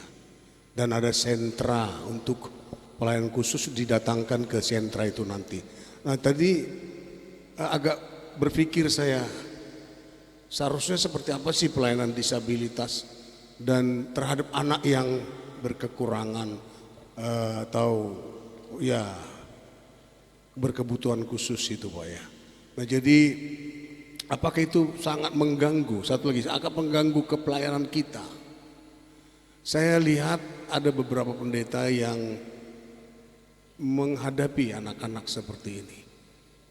Saya sangat sedih melihat kami pendeta ini pun terkadang trauma melayani diri sendiri tentang anak yang disabilitas. Bahkan ada yang ditinggalkan begitu saja dan disembunyikan sama seperti jemaat. Seharusnya seperti apa? Ya jika pelayanan seperti ini apakah menjadi suatu aib atau memalukan atau kekurangan? Ya saya pikir ini juga penting kami dengar dari Bapak. Terima kasih Bapak. Ya, terima kasih. Emang ini juga sama ini jawabannya juga nggak bisa sebentar ya. Ini PR gereja ya untuk jemaat yang punya kebutuhan khusus atau punya disabilitas khusus. Ya. Saya hanya bisa jawab tentang bagaimana kami menghadapi anak kami karena kalau udah secara komunitas sosial saya terbatas karena itu harus strategi dari distrik lah itu. Anak kami punya dua kebutuhan khusus. Satu dia autis Asperger. Ya. Yang kedua dia special gifted dengan IQ yang sangat jenius. Walaupun dia autis secara sosial dia kurang, secara emosional dia terbatas. Ya, secara makan dia punya eating disorder, punya gangguan makan. Tapi secara logika dia sangat jenius. Jadi fokus kami adalah pada kelebihannya, bukan pada kekurangannya. Karena dia sudah menjalani kekurangannya bertahun-tahun, dia sudah terlatih. Tapi kami fokus sama kelebihannya. Salah satu kelebihannya adalah pada bahasa. Dia sangat fasih bahasa Inggris, walaupun tidak kursus. Jadi waktu dia minta studi ke Amerika, dia dalam kondisi dia ateis, dia autis, nilai akademisnya jelek sekali, dia hanya 2,3 IP-nya. Dia pecandu game, tiap hari main 8 jam. Tapi kami tidak peduli dengan itu semua. Saya peduli dengan kelebihannya. Dia pintar, bahasa Inggrisnya bagus. Saya bilang sama dia, Bapak usahakan kamu, asal kamu belajar baik-baik persiapan ke Amerika. Nah, dia persiapan betul-betul. Dia serius belajar dari YouTube. Dia serius pergi ke konselor. Dia serius pergi ke psikolog untuk memperbaiki apa yang kurang. Dan serius dia berhenti main game. Kemudian dia serius mencari gereja. Ya. Dan dia berangkat ke Amerika dalam kondisi yang tadi itu. Dan di sana dia ditolong oleh banyak hal termasuk komunitas. Jadi saya mau mengajak kita, kalaupun ada kekurangan dari anak-anak disabilitas, mereka adalah anak-anak yang khusus. Dan saya merasa sebagai orang tua diberi anak berkebutuhan khusus, saya merasa juga saya diberi kemampuan khusus. Kalau saya diberi anak berkebutuhan khusus, pasti Tuhan beri saya kemampuan khusus untuk membantu anak saya yang berkebutuhan khusus. Dan survive, dia sampai hari ini dia oke. Sebentar lagi dia akan lulus sebagai master teologi, S1-nya komunikasi. Dan dia sudah seperti saya, pembicara kemana-mana, diundang ke banyak negara dan juga ke banyak kota dengan kondisi dia sebagai autis, no problem. Yang penting dia masih mau belajar, mau dididik, mau dilatih. Dan dia sekarang menjadi seorang pembicara seperti saya, walaupun dia masih sebagai seorang autis Asperger. Kalau dibawa dalam lingkungan konteks gereja, Amang saya nggak bisa berani ngomong, karena ini sudah kebijakan, policy daripada gereja. Tapi saya rasa gereja besar seperti HKBP harusnya punya pelayanan untuk disabilitas. Terakhir, Amang tadi, maaf, bisa? Amang ini tadi, boleh sini. Habis ini nanti Amang boleh, Amang terakhir. Waduh udah mulai panas ini ya. Wah udah mulai panas ini orang ketiga nih, pendeta ketiga. Terima kasih Bapak. Saya anak ke-8 dari 11 bersaudara. Dan nama saya Kamiden Sitanggang. Siapa? Kamiden Sitanggang. Kamiden Sitanggang. Okay. Ya.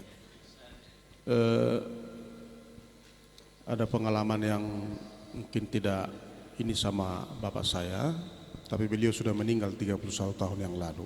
Oke. Dan dari 11 bersaudara itu, saya yang paling tinggi disekolahkan. Oke. Dan karena beliau sudah meninggal, tapi saya belum pernah membuat hatinya senang. Oke.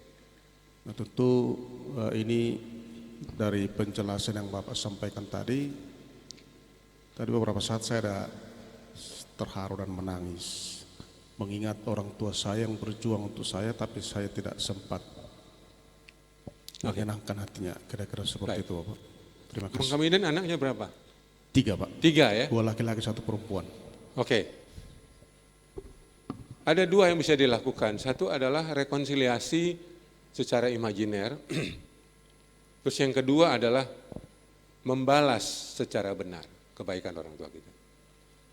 Rekonsiliasi imajiner adalah kita bisa mengingat apa yang baik dari orang tua kita selama kita bisa ingat, selama kita lihat. Dan kita bersyukur untuk itu, bahwa kita pernah bersama-sama dengan dia sekian tahun, mendapat nilai-nilai yang baik dari dia sekian tahun, dan banggakan apa yang baik dari ayah kita, terutama di depan anak-anak. Bahwa opungmu dulu, ya kita bisa ceritakan tentang opungnya kepada cucunya, opunya. Yang kedua, nah ini nih, salah satu trauma orang Asia, terutama orang Batak, adalah konsep membalas kebaikan orang tua. Membalas itu tidak ke atas, membalas itu ke bawah. Kalau kita bisa berbuat baik sama orang tua kita setelah kita dewasa, itu bukan kewajiban. Itu adalah privilege, hak istimewa saya bisa mencintai orang tua saya setelah saya menikah, setelah saya dewasa. Dengan catatan berdiskusi sama pasangan ketika kita memberi kebaikan sama orang tua kita. Nggak boleh asal kasih saja, karena kita sudah menikah. Tapi kewajiban balasnya bukan ke atas, ke bawah, kepada cucunya. Ya ini konflik yang banyak di rumah tangga adalah, ya ini tadi konsep membalas orang tua. Boleh berbuat baik sama orang tua, tapi itu bukan lagi kewajiban, itu privilege, itu hak istimewa. Saya bisa bawa orang tua saya jalan-jalan, bawa orang tua saya ke rumah sakit, berikan uang orang tua saya bulanan, tapi kewajiban itu ke bawah. Saya kasih contoh yang menarik dari mertua saya, Profesor Nugraha. Tahun 1994, rumah kami dirampok. Semua uang dan emas yang tidak banyak itu, serta TV kami diangkut. Jadi kalau mau nonton kami ke rumah mertua, lalu dia kasihan. TV kalian diambil juga sama perampoknya? Iya Pak. Masuk dia ke kamar, dikasih amplop sama saya, mantunya. Ini. Beli ya, TV kalian ya, biar ada hiburan kalian di rumah. Saya terima, saya buka, isinya 500.000. Saya bilang, Ma, kita balikin 2 bulan ya sama Bapak. Pak, nanti 2 bulan ya, kami udah sepakat nih. Pakailah. 2 bulan tabungan kami ya. Saya sebagai pendeta, istri saya waktu itu kepala biro informasi di PGI. Ya, jadi kepala informasi PGI. Pak, mau kembalikan, saya kasih amplop. Apa ini? Utang 2 bulan lalu beli TV, Pak. Bapak lupa? Mana ada anak berutang sama orang tua? Orang tua yang berutang sama anak. Kau kalau mau balas sama aku, didik cucumu baik-baik, itu udah kau balas sama aku. Ngerti nggak? Simpan itu. Wah, senang juga 500.000 saya simpan, saudara ya. Tapi itu ajaran nggak akan pernah saya lupakan. Kalau sudah didik cucuku baik-baik, itu sudah kau balas untuk aku. Itu Amang kami, Den. Nggak usah sedih hatimu ya. Waktu kau didik anak-anak yang 3 itu, itulah balasan terbaik untuk opungnya yang sudah meninggal. Ya, tepuk tangan saudara. Terakhir. Amang Pastor Ibu apa Amang? Ya. Amang Pastor Ibu ya. Ya, makasih Pak Dokter Menjuntak. Saya pendeta Christopher Pasar Ibu. Saya juga anak pendeta. Memang saya alami sendiri, orang tua saya sangat sibuk. Tapi memang ada pemahaman begini bagi pendeta, dan mungkin sampai sekarang pun masih saya ingat, gereja nomor 1, keluarga nomor 2. Seperti ABRI juga, negara nomor 1, keluarga nomor 2. Jadi memang ini selalu tertanam bagi kami juga dan bagi orang tua kami. Hampir waktu bertemu, waktu berbicara itu nggak pernah ada. Bahkan dia nggak pernah lihat rapor saya waktu Nggak pernah lihat rapor saya pun nggak pernah dia lihat. Oke. Hanya dia pernah tahu ketika saya bandel laporan guru ke orang tua, dan itu pun main pukul. Ya mungkin dia itu karena mungkin dia nggak berharap anak pendeta dia harus bikin cerah saya gitu kan karena saya bandel. Artinya memang hubungan itu seperti itulah terjadi. Ya tapi itu tuntutan gereja. Jadi saya tanya, apakah orang tua atau pendeta yang sangat sibuk melaksanakan semua tugas tanggung jawabnya, dia mendapat pujian atau penghargaan dari jemaat dengan semua yang dia lakukan, apa itu positif atau negatif? Untuk membagi dua-dua ini kan susah. Sejahtera jemaat, sejahtera keluarga. Mungkin maaf, kalau Pak Pendeta Simanjuntak bicara sama pastor beda. Karena ini pergumulan pendeta. Kalau pastor mungkin nggak berpikir tentang anak, nggak berpikir tentang istri, nggak berpikir tentang sekolah anak.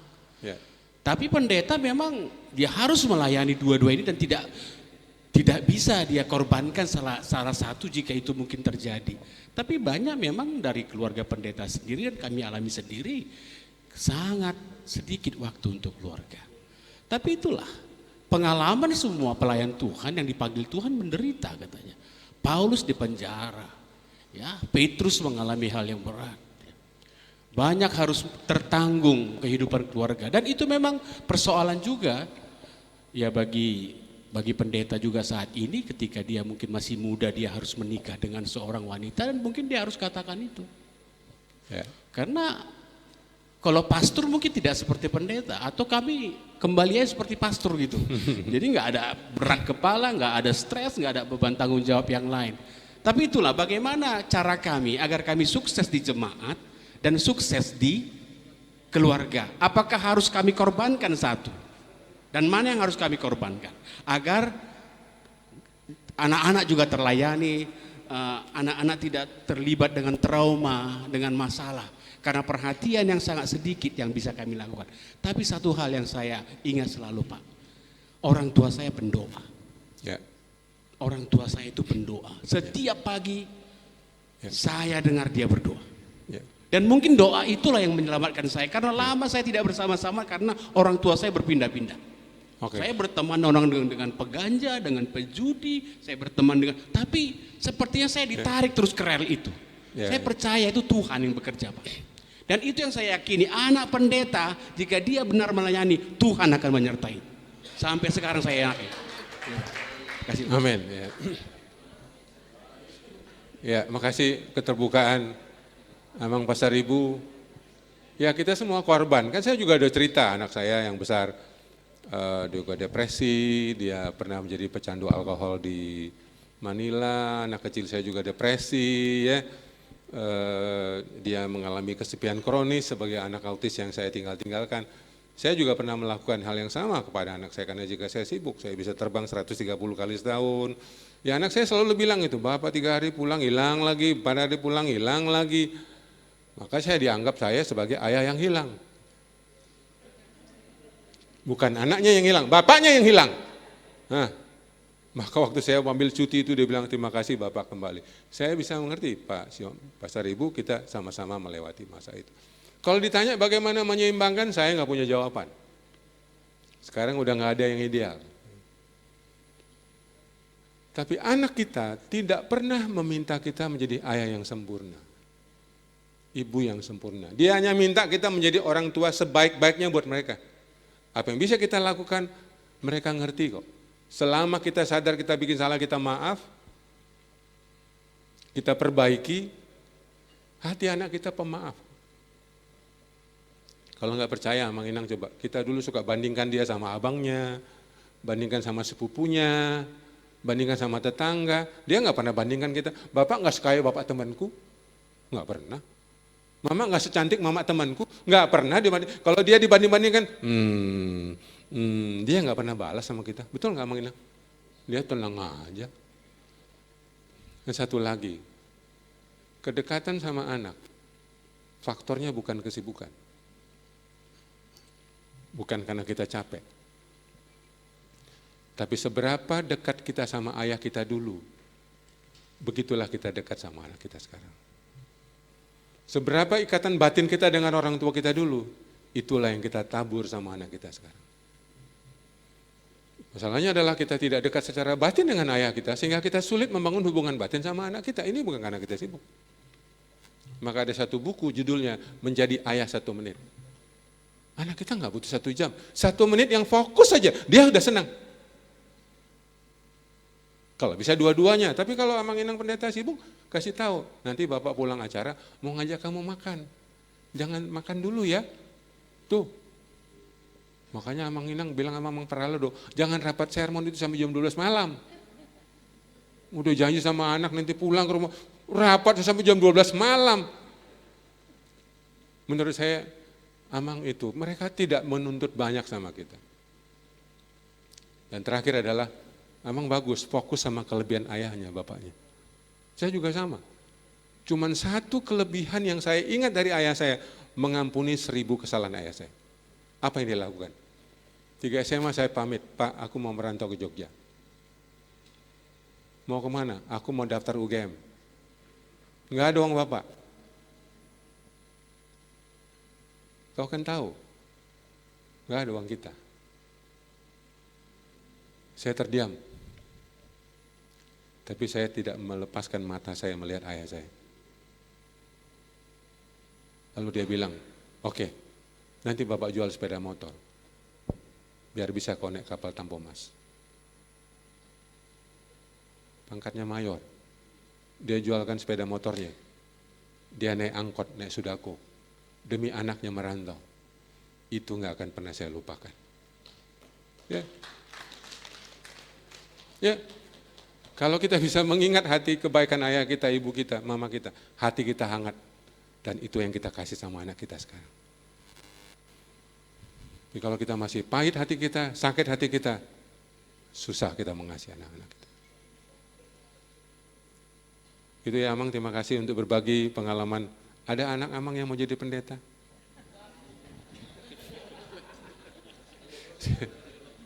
Saya juga tawan 2 anak saya jadi pendeta. Enggak Pak, cukup Bapak aja yang menderita, enggak usah aja.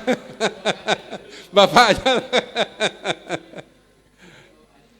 Ya, bagian terakhir,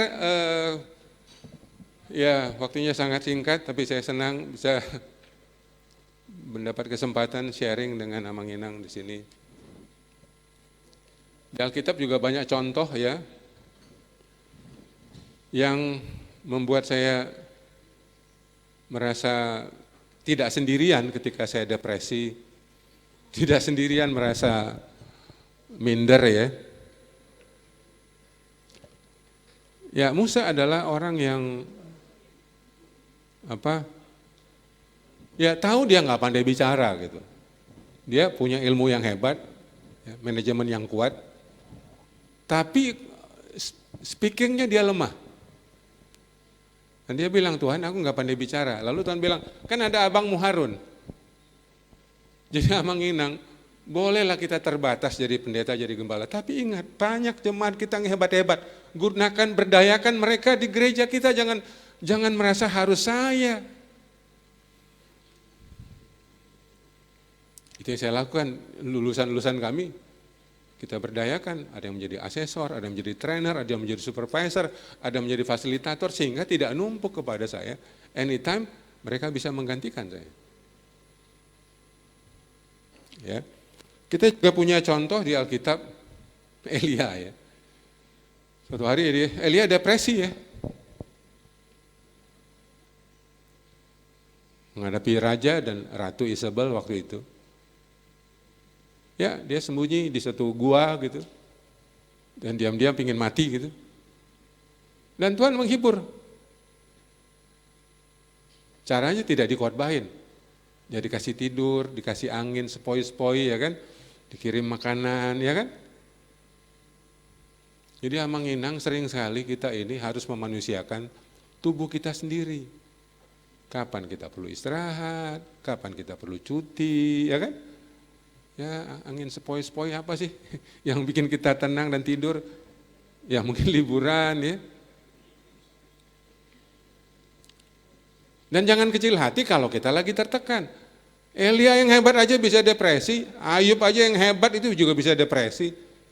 Bahkan ya kan, saya lebih mengagumi cerita ini. Yesus pun pernah berkata, berjaga-jaga dengan aku seperti mau mati rasanya.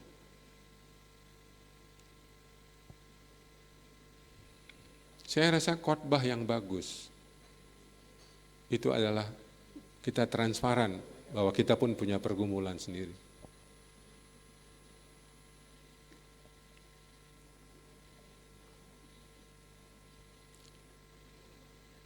Waktu Inang Mirna pamit pensiun kemarin sebagai pengkhotbah, menarik waktu dia mulai katakan begini. Karena dia bicara tentang ketakutan ya.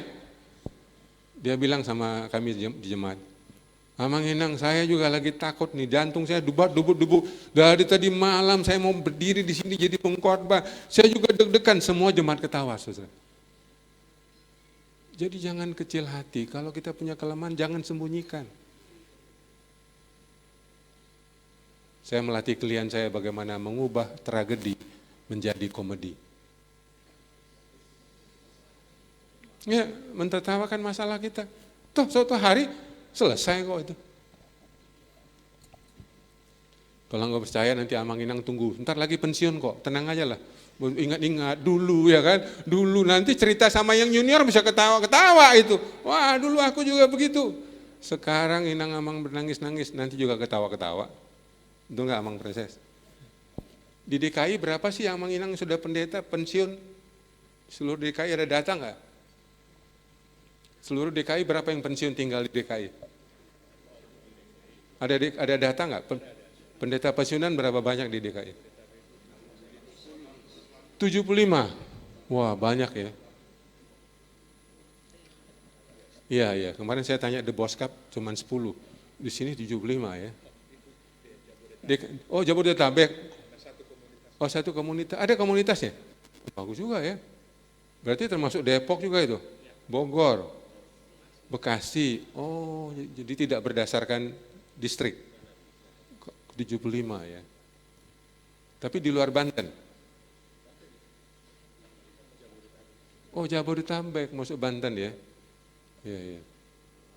Saya ada ide, nanti saya ngomong-ngomong proses lah soal yang pensiun ini. Oke.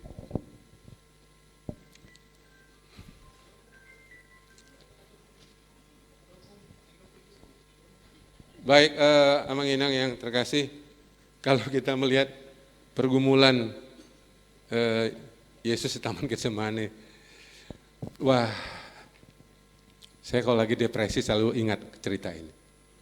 Berdoalah untuk aku seperti mau mati rasanya. Carilah 2-3 teman di gereja yang Amang Inang bisa bagi pokok doa. Ya, jangan selalu nampak jadi orang kuat.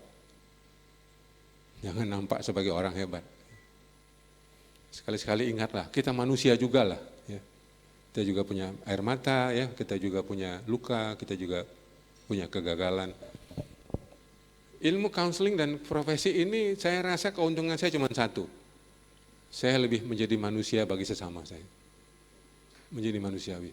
Ya. Dan ya saya sambil promosi lah ya, kan saya konselor nih. Jadi konseling itu sebenarnya bukan menunjukkan bahwa kita orang bermasalah atau kita orang lemah. Konseling itu hanya layak untuk orang yang kuat. Hanya orang kuat yang berani mengakui masalahnya. Orang yang lemah nggak akan berani mengakui masalahnya. Tapi saudara mengakui di tempat yang aman.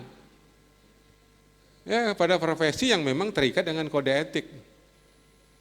Konselor, psikolog, psikiater. Di sini kita bisa mengenali akar masalah. Saya bisa berdamai sama anak bungsu saya. Setelah saya bawa dia ke psikolog yang ke-9, saya baru tahu akar masalahnya adalah saya. Orang tua yang tidak hadir dalam hidupnya. Orang tua yang tidak mau mengerti bahwa anaknya adalah seorang autis. Orang tua yang selalu menuntut. Anak saya bilang, Bapak ini jadikan kami sebagai pialanya Bapak. Poster boy. Supaya kelihatan anaknya Pak Julianto yang baik. Mungkin anak-anak kita juga merasa begitu. Anak pendeta, mesti jaga nama baik bapaknya. Mereka jaga nama baik kita. Tapi kita tidak pernah betul-betul memenuhi kebutuhan dari anak-anak kita sendiri. Mengurai luka, emosi. Saya di konseling selama 1 tahun oleh seorang psikolog. Setiap 2 minggu saya datang. Itu kewajiban di sekolah kami. Ya 4 bulan saya berdrama lah ya, karena backgroundnya pendeta gitu, kelihatan baik-baik. Baru bulan ke-4 saya bisa nangis. Saya baru sadar, saya depresi. Ya untung setahun, jadi saya masih punya waktu 8 bulan lagi untuk mengurai luka batin saya. Di situ saya ingat, luka batin saya yang paling dalam adalah saya dipakein rok oleh ayah ibu saya waktu saya balita. Karena ayah saya pingin saya perempuan, maka saya dipakein rok. Nama saya diganti Puan. Wah, itu luka yang sangat dalam. Ya, pemulihan juga bertahap. Amang Inang perlu menata ulang kembali emosi kita, menata ulang relasi. Ya, mahal memang saya menolak undangan 100 undangan setiap tahun, itu income saya lah 600 juta setiap tahun, karena yang laku adalah buku-buku kami sangat laku dimanapun kami pergi, buku kami selalu dicari dan dibeli. Tapi saya rasa anak saya lebih mahal. Untungnya orang Batak punya filosofi, anak kotki doha orang diau. Saya harus buktikan filosofi itu dengan mengutamakan anak saya. Bukan membanggakan anak saya, tapi mengutamakan anak saya. Bahwa dia butuh saya harus menolak banyak undangan itu. Ini saya tidak bisa aplikasikan dengan Amang Inang Pendeta, karena berbeda, saya kan di yayasan, saya bukan di gereja. Gitu. Ya, saya 7 tahun rusak komunikasinya, saya butuh 10 tahun menata kembali hubungan saya sama anak saya.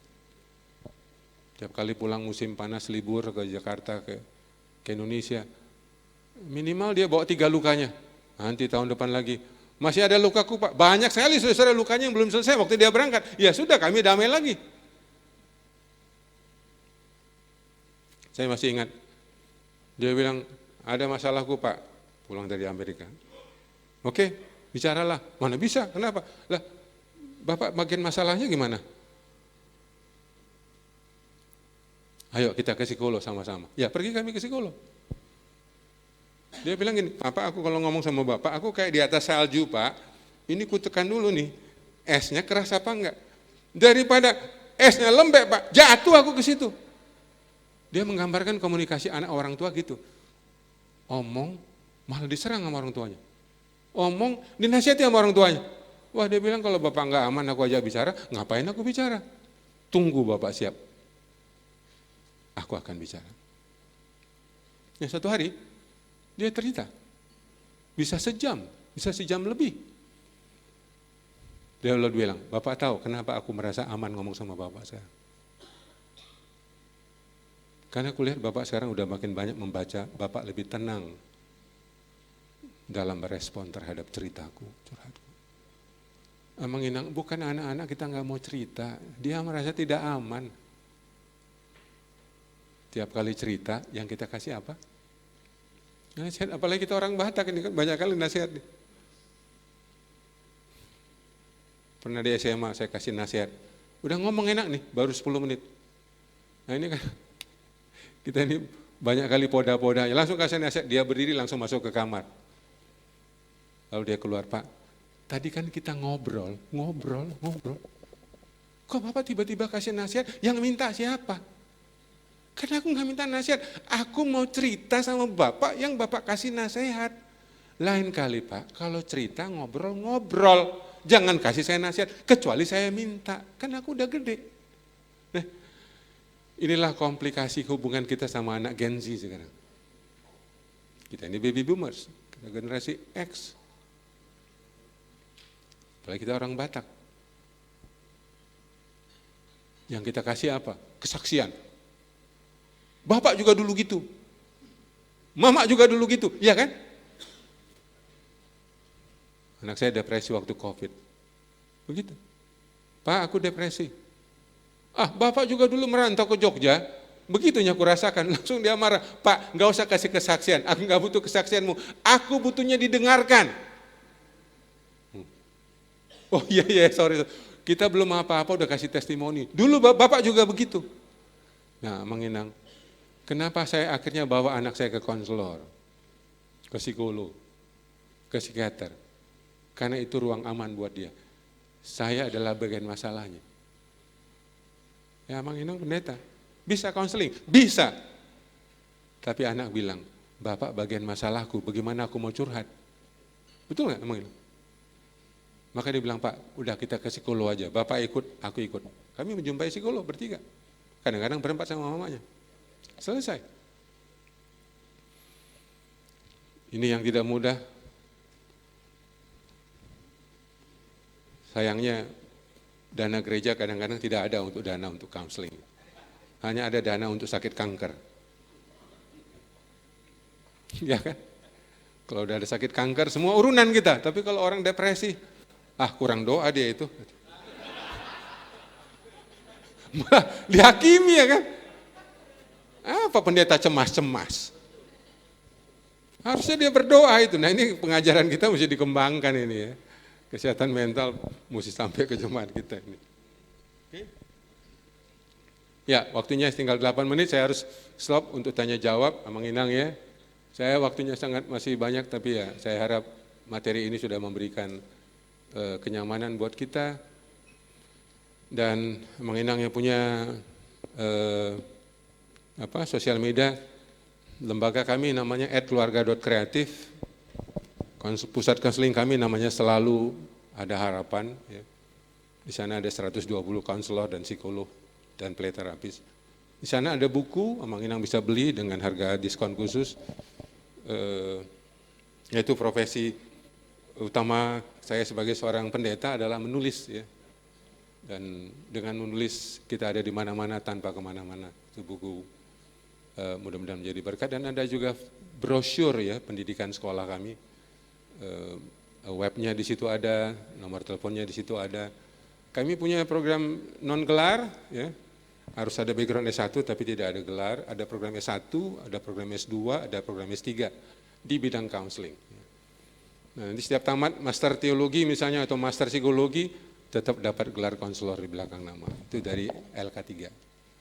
Misalnya dengan Maranatha kami akan MOU lagi untuk yang ke-6 menghasilkan S2 di bidang Magister Psikologi Science, ya, tapi dapat sertifikasi konselor dari pemerintah.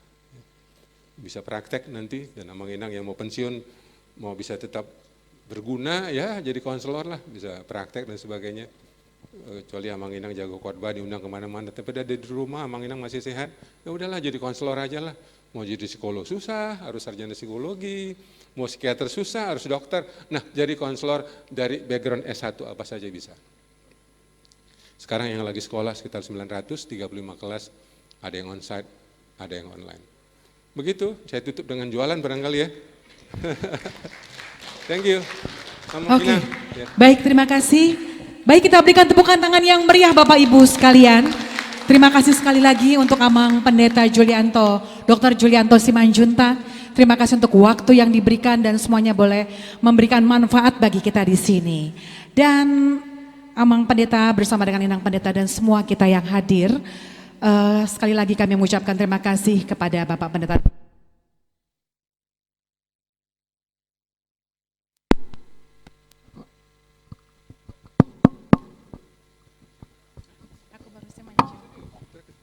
Iya. Terima kasih. Beliau juga seorang konselor, seorang penulis dan dosen.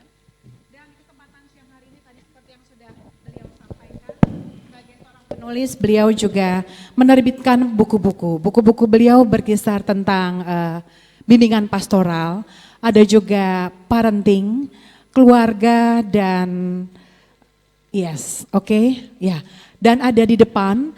Kami menghimbau kepada Amang Inang, Bapak Ibu sekalian, apabila nanti kita masuk dalam makan siang bersama boleh.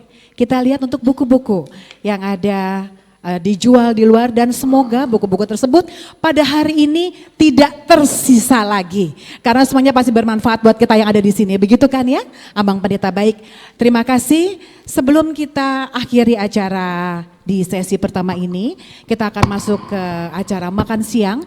Namun sebelumnya dengan segala hormat kami mengundang kepada Bapak Ibu, Amang Inang sekalian untuk berfoto bersama dengan Amang Pendeta Julianto Simanjuntak. Iya. Amang Inang kami punya e-book, kami nanti kirim kalau Amang Inang beli buku satu apa saja, tulis alamat, nama dan WA, nanti kami kirim 8 e-book yang bisa dibaca di HP atau di laptop. Ya, yang berguna untuk pelayanan bisa dipakai. Sebagian buku itu memang kami tidak cetak karena mahal, tapi bisa dibaca secara online. Thank you. Minimal beli satu buku apa saja. Baik, Amang Pendeta, terima kasih. Dan baiklah kita sekali lagi mengundang kepada yang hadir di sini untuk boleh berfoto bersama dengan Amang Pendeta tentunya dan bersama dengan Amang Preses, bersama dengan Inang dan Ibu Ketua. Kami persilahkan. Iya, yang saya mengundang kepada Amang Preses bersama dengan Inang Ketua dan Amang itu, apa kita dari sini arahnya diambil dari panggung mengarah ke sana. Baik, ya. Baik, kalau begitu, saya mengundang kita semua untuk boleh berdiri akan diambil dari panggung. Iya, kepada Inang Ketua, Inang Sandra bersama dengan Amang Preses, bersama dengan Amang Pendeta Julianto Simanjuntak dan Inang, kami persilahkan untuk bersama-sama foto di sini. Iya, semua merapat ke tengah. Semua, kiri, kanan merapat ke tengah semuanya. Akan diatur oleh fotografer kita yang luar biasa, yang handal. Agar semua kita ada di dalam foto pada hari ini. Iya, Markus mungkin tetap Markus untuk musiknya. Supaya suasananya cair ya. Oke. Ini yang di belakang dapat ya? Iya. Stella, dapat semuanya? Kalau di samping kiri hanya sampai Amang Monru. Kalau yang di sebelah kanan hanya sampai dengan Amang Res. Baik. Ya, ke belakang aja Amang Pendeta Warakas, ke belakang aja Amang, kelihatan kok. Ya, sebelah kanan hanya sampai dengan Amang Monru. Kiri saya Amang Monru, kanan saya Amang Res. Hanya sampai Amang Monru saja ya? Iya, nggak bisa kelihatan kok. Kita kelihatan semua ini. Ya oke, ya merapat. Iya. Ferdinand dapat nggak? Sebentar ya, sebelah kanan belum. Amang Pendeta, mari Amang foto kita Amang. Ya, kelihatan. Amang Oh, Wilfred yang ini Fernando. nggak dapat ya? Oke. Baik. Oke, semua lihat sini. Stella dapat semua yang belakang Dapat, Stella. kelihatan Oke. Kak? Kelihatan. Siap. 1, 2, 3. Oke. Ah. 1, 1, 2, 3. 2. Gaya bebas, Oke. angkat tangannya. Gaya bebas semua angkat tangan. 3, 2, 1. Wow, mantap. Oke, Iya. Cukup. Oke, kita tepuk tangan semua menandang semua sukacita. Berguna sekali, terima kasih sekali lagi kepada narasumber yang luar biasa, Mang Pendeta Julianto Simanjuntak. Baiklah, kita akan masuk dalam menikmati berkat makan siang. Untuk itu Bapak Ibu Amang Inang sekalian, saya mengundang kepada Amang Pendeta Benget Silitonga dari HKBP Pondokopi untuk boleh memimpin doa makan. Kita akan kembali ke ruangan ini tepat di pukul 1:15. Baiklah Bapak Ibu Amang Inang sekalian, kita akan berdoa terlebih dahulu untuk menikmati berkat makanan yang sudah disiapkan dan ada di sebelah ruangan sini. Baik, Amang Pendeta sudah hadir, Amang Pendeta Benget Silitonga kami persilahkan. Tapasada rohat tamartanya kita. Mau lihat majahuba di asiro tolong iroham. Idongan di pasu-pasu hodo kami. Nunga taruli kami Tuhan. Marhite pembinaan na pinasai na posom. Pos rohanami pas-pas honomi. Mabuhali kami lamar pas ni roha. Marhuba si tunga-tunga ni kuriam. Na malabgugo mahami to maritis pando sino mo na pinara ni roham. Tu pagpaso-paso may gabiguro te paso di kami. Mauliate mariho Tuhan. Amin. Amin, terima kasih. Kami persilahkan Bapak dan Ibu untuk boleh menikmati makan siang ada di sebelah kiri dari ruangan ini. Tepat pukul 1:15 kita sudah kembali di sini karena nanti bersama kita juga akan mendengarkan narasumber yang kedua, Bapak Pendeta Didi C.A. Cahyono yang hadir nanti tepat pukul 1. Beliau juga merupakan dosen dari STFT, Pusat Kajian Mediasi dan Rekonsiliasi Konflik. Kami persilahkan Bapak dan Ibu tepat di pukul 1:15 untuk kembali ke tempat dan kita akan kembali mendengarkan narasumber yang kedua, Bapak Pendeta Didi C.A. Cahyono. Terima kasih. Selamat menikmati berkat Tuhan. Tuhan Yesus memberkati. Musik.